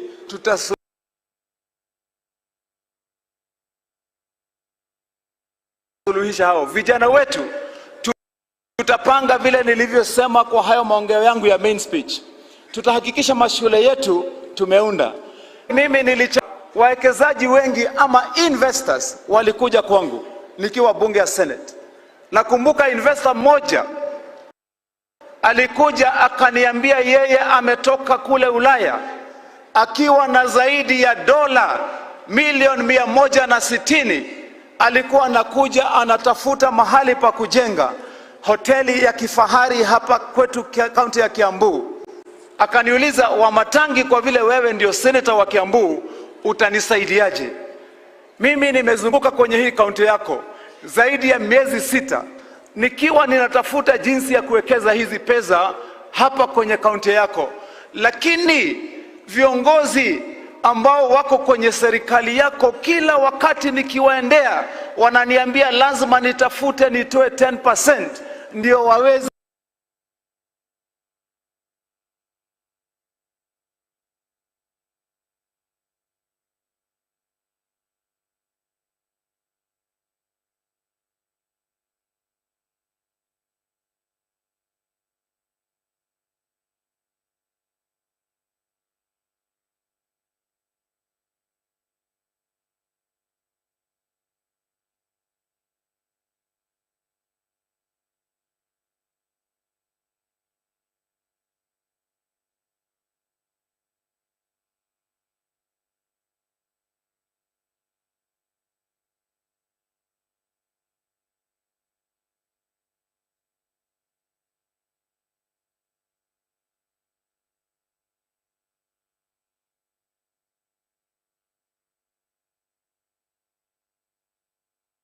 alichukua hotuba yake kama hii niliyosoma leo, akasema, Rais wa Kenya, mimi nimefurahi siku ya leo kwa vile hii safari ya kufungua hii kampuni imetuchukua zaidi ya miaka 5.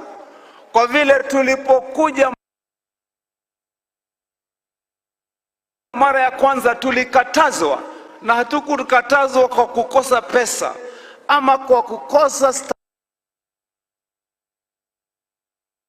stakabadhi ama karatasi ama leseni. Dai ya kwamba tuwapatie shares, na sisi tukasema kama Bidco Oil Company hatuwezi kupeana hongo kwa kufanya kazi. Na niwaambie, siku hiyo ndio huyo kiongozi akasema, lakini vile Mswahili husema hayawi huwa. Kwa vile siku hiyo aliweza kufungua, niwaulize jameni wana Kiambu, kama vijana wetu wamesimama Ruiru, kama wamesimama hapa vile nilivyosema, wakiwa wanagojea nafasi ambapo mtu anaweza kupata ajira, tunaweza sijisema ya kwamba kiongozi kama Wamatangi aliyechaguliwa ataweza kusimamisha kazi kama hiyo ndio apate rushwa. Nasema hayo yatakuwa ni mambo ya zamani ambayo tutayazika kwa kaburi ya sahau ndani ya kaunti hii yetu ya Kiambu. Nataka niseme kwa watoto wetu, kwa vile mimi nikifanya kazi na hao viongozi, members of county assemblies, members of parliament, kama ambao tumewajulisha hapa, akina Kimani Ichung'wah, akina Mashua, lakini Mashua amekuja juzi, viongozi wote ambao tumekuwa tunafanya nao, mimi nimetembea na hao viongozi mara nyingi, na nataka niseme kwa members of National Assembly, wakati walipata ile pesa yao ya CDF, wamekuwa wanajaribu vile ilivyo na vile wawezavyo kutuinua. Kama vile ile kazi inafanywa na watu wa National Assembly na ile pesa yao ya CDF ingekuwa inashirikiana pamoja na serikali ya county ambayo imeamua pia kufanya kazi, tutafute jinsi ya kufanya pamoja, hii county ya Kiambu ingekuwa imebadilika jameni. Nataka niwapongeze hawa viongozi wa National Assembly, walijaribu vile wawezavyo. Sasa tumepata serikali mpya ya county ya Kiambu. Nataka niwaahidi tutakuwa tunaketi, and what I will do as an initiative, we will be holding a monthly consultative meeting with all members of parliament, all members of county assembly, alafu tutatafuta viongozi wote wa kibiashara kwenye jamii yetu ya Kiambu, tufanye round table ya watu wetu ambaye wako na uzoefu na ujuzi. Tunaketi kila mwezi na kuulizana kwenye ofisi ya gavana ni jinsi gani tunaweza kujenga na kubadilisha hii county yetu ya Kiambu. Na mimi najua tutakuwa tukipata suluhisho ya kubadilisha hii county. Nikienda kumalizia niseme mawili ya mwisho, ya kwamba viongozi ambao tumechaguliwa nao kwenye county assembly, nataka niwaarifu na niwaambie ya kwamba mimi nina uaminifu na ninajua ya kwamba tutafanya kazi pamoja. Nataka niwaambie ya kwamba hii county yetu ya Kiambu hatutaifanya county ya aibu, hatutaifanya county ya porojo na kelele. Tutafanya iwe ni county ya mashauriano na maongeo ambao ni ya kutunga sheria za kurekebisha county yetu.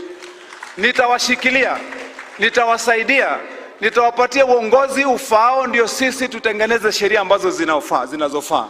Nami nitawauliza wana county assembly wa Kiambu, mkubali tukue mfano mwema kwenye Kenya nzima ya kwamba sisi ndio county assembly ambaye tutamaliza miaka 5 bila furugu za kusema ya kwamba huku tunavurushana, tuna mambo, walakini kazi yenu ya oversight ninawaalika mufanye ndio sisi tufanye kazi nzuri kwenye county government ya Kiambu. Ya mwisho nataka niwashukuru viongozi wetu wa kidini.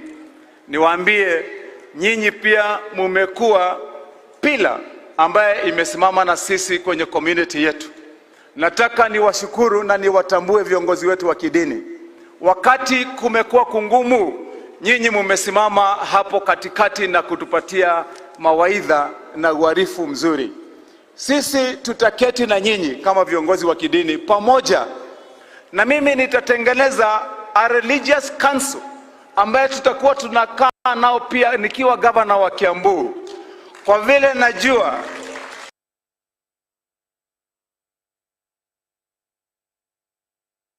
hii safari yangu ni Mwenyezi Mungu amenifikisha mahali nipo. Najua hii county yetu ni Mwenyezi Mungu ametufikisha mahali tupo. Najua hao viongozi wote ni Mwenyezi Mungu ndiye ametupatia hiyo nafasi. Na kwa hivyo tutatambua kama nchi, na vile katiba yetu inasema ya kwamba sisi ni nchi inayomheshimu na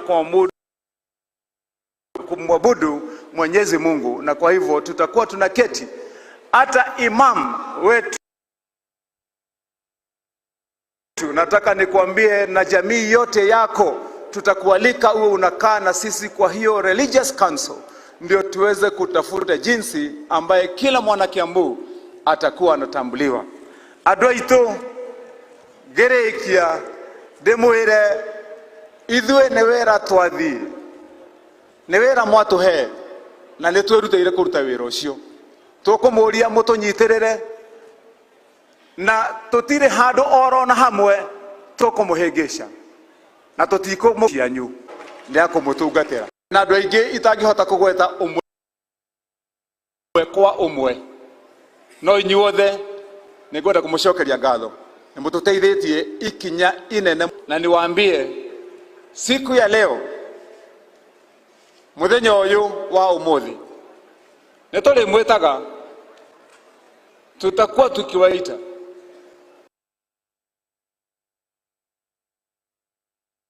oro mwaka miaka 5 mugoka guku kirigiti tugaikara na inyue tugaikora tuikarite muthenya wa umuthi mugatwira kana ni muri akenu kana ni turathie na njira ĩrĩa yagĩrĩire mwaka ũgĩ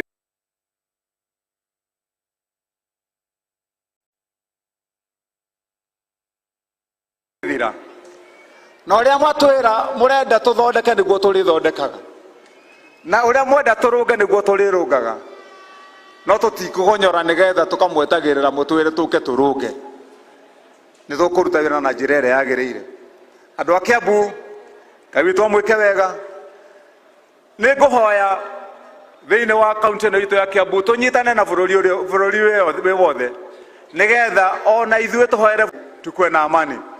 Sisi tunajua ya kwamba tulifanya uchaguzi na tukafanya uchaguzi wa amani na tukafanya uchaguzi ambao ulikuwa na matokeo.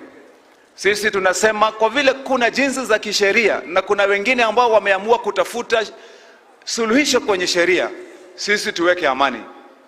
Lakini kazi ni tukumuiga mahoya-inĩ onake kana tiguo. Ndio hii nchi yetu tuweze kupata uongozi bora. Tuhakikishe ya kwamba ile njia ambayo Mwenyezi Mungu ameonesha ndio njia ya suluhisho. Na kwa hivyo wana Kiambu, kama gavana wenu ambaye mumempatia kazi siku ya leo, na waomba kwa heshima sasa munipatie ruhusa na munipatie nafasi pamoja na viongozi wenzangu tuende kazi, tuwafanyie kazi.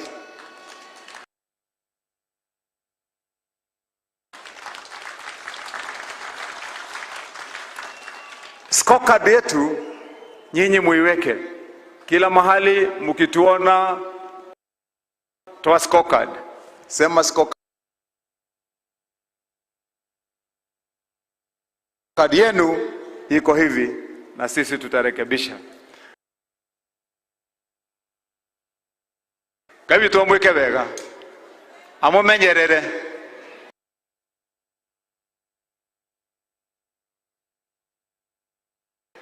na mũrathime na muhe kĩrĩa gĩothe mũhoete na kaunti ĩno itũ ĩthiĩ na mbere na tũgĩe na thayũ, ciana citũ cione mawĩra, tũgĩe na ũtonga, mathibitarĩ maitũ magĩe na ndawa, Gavana Kimani Wamatangi oya wĩra na wĩra ũcio nĩ tũkũmũrutĩra. Mungu wabariki. Nasema shukrani kwa wote ambao walikuja siku ya leo kutoka mbali. Najua tuko na wageni hapa, wengine walitoka mpaka USA, walitoka jana wakafika, wakasema lazima wafike kaunti ya Kiambu wakati siku ya leo. Nataka niwashukuru ambao walinipigia simu wakasema ya kwamba watakuja hapa kaunti ya Kiambu wawe ni washahidi. Nimoko tutaithĩrĩria turute wĩra na kimurathime. Asanteni sana. Nataka nimwambie county secretary achukue hiyo nafasi, tuwaalike wale wengine ndio ratiba yetu iweze kuisha vizuri. Asanteni na Mungu awabariki.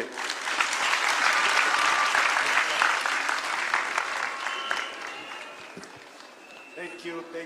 Very, very strong speech. Very strong commitment. I don't want to water down anything. Very Nairobi, we have an entertainment group, Governor, they've been preparing to usher you in. We are starting with the county choir. Karibuni, chap chap.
turageria pura ya kimera Tata yavyo turageria yo ya kimera Letwaka gogo tata ya Oninere merimo ya dona ya mahiũ maitũ Efande twagokaĩra Twagokaĩra we tũninĩre mĩrimũ yothe Efande twagokaĩra Ũkai Ũkai tũgĩcokeria Ngai witũ ngatho ũrakumio Ũkai Ũkai tũgĩcokeria Ngai witũ ngatho ũrakumio Nĩwe watũmbire ithuothe Ũkai tũgĩcokeria Ngai witũ ngatho ũrakumio Na ndũrĩ mũthutũkanio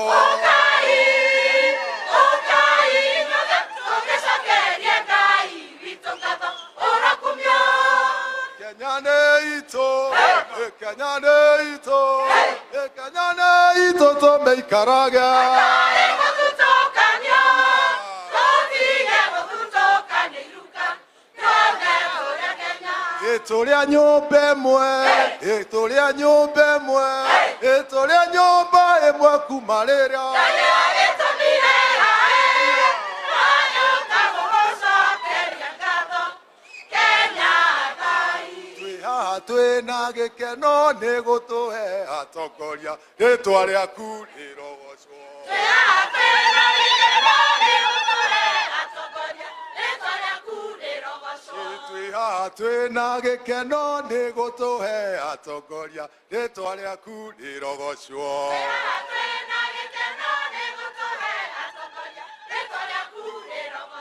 Twĩ haha twĩ nĩ gũtũhe Ngai witũ tũgitĩre ningĩ ũtũhe thayũ mũingĩ Kenya itũ ĩthiĩ mbere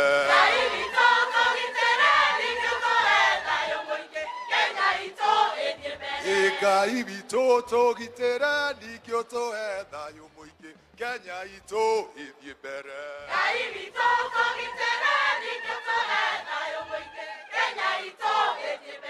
Ngai witũ ningĩ ũtũhe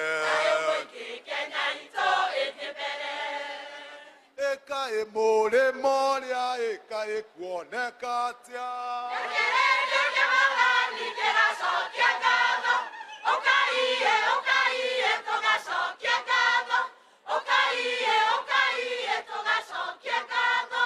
Atongoria aitũ othe ũkai inyuothe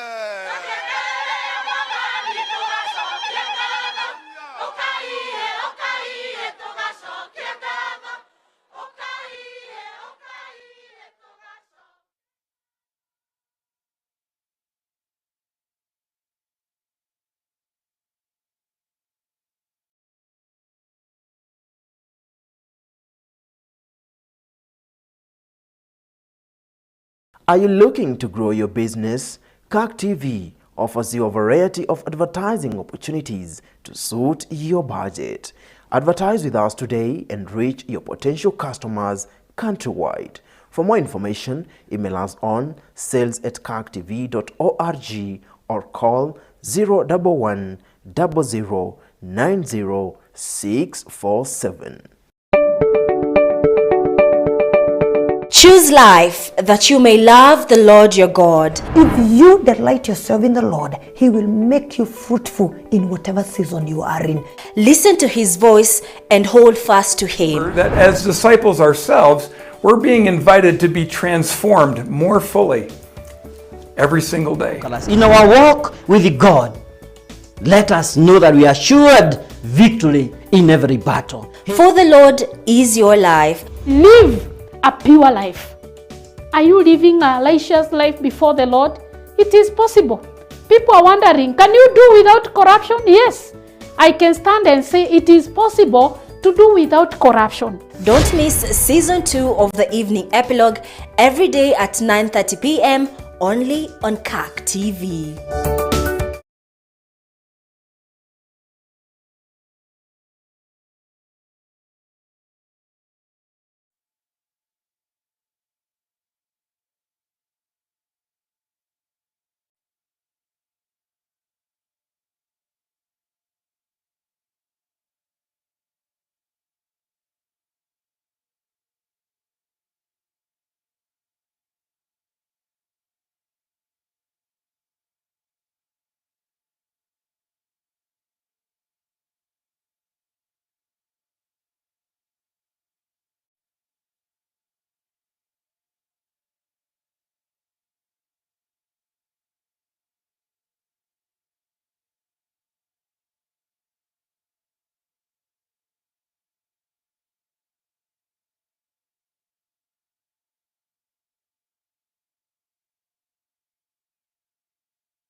anasema kwamba kuna mambo matano ambayo kwake ni muhimu katika uongozi wa kaunti ya Kiambu. Moja likiwa ni utawala wa kidemokrasia ama democratic governance, ambapo pia akizungumzia la pili kwamba uongozi wake utakuwa na muhusu mtu wa kawaida, yani people centered, na bila shaka la tatu haswa ni kwamba atakuwa na yale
They have cut the cake for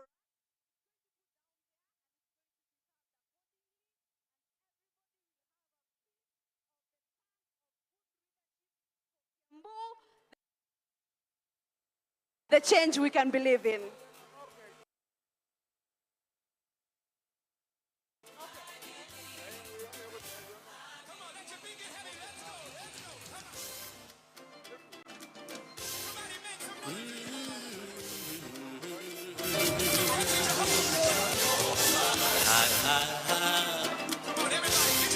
Tumeona mkono wake Bwana,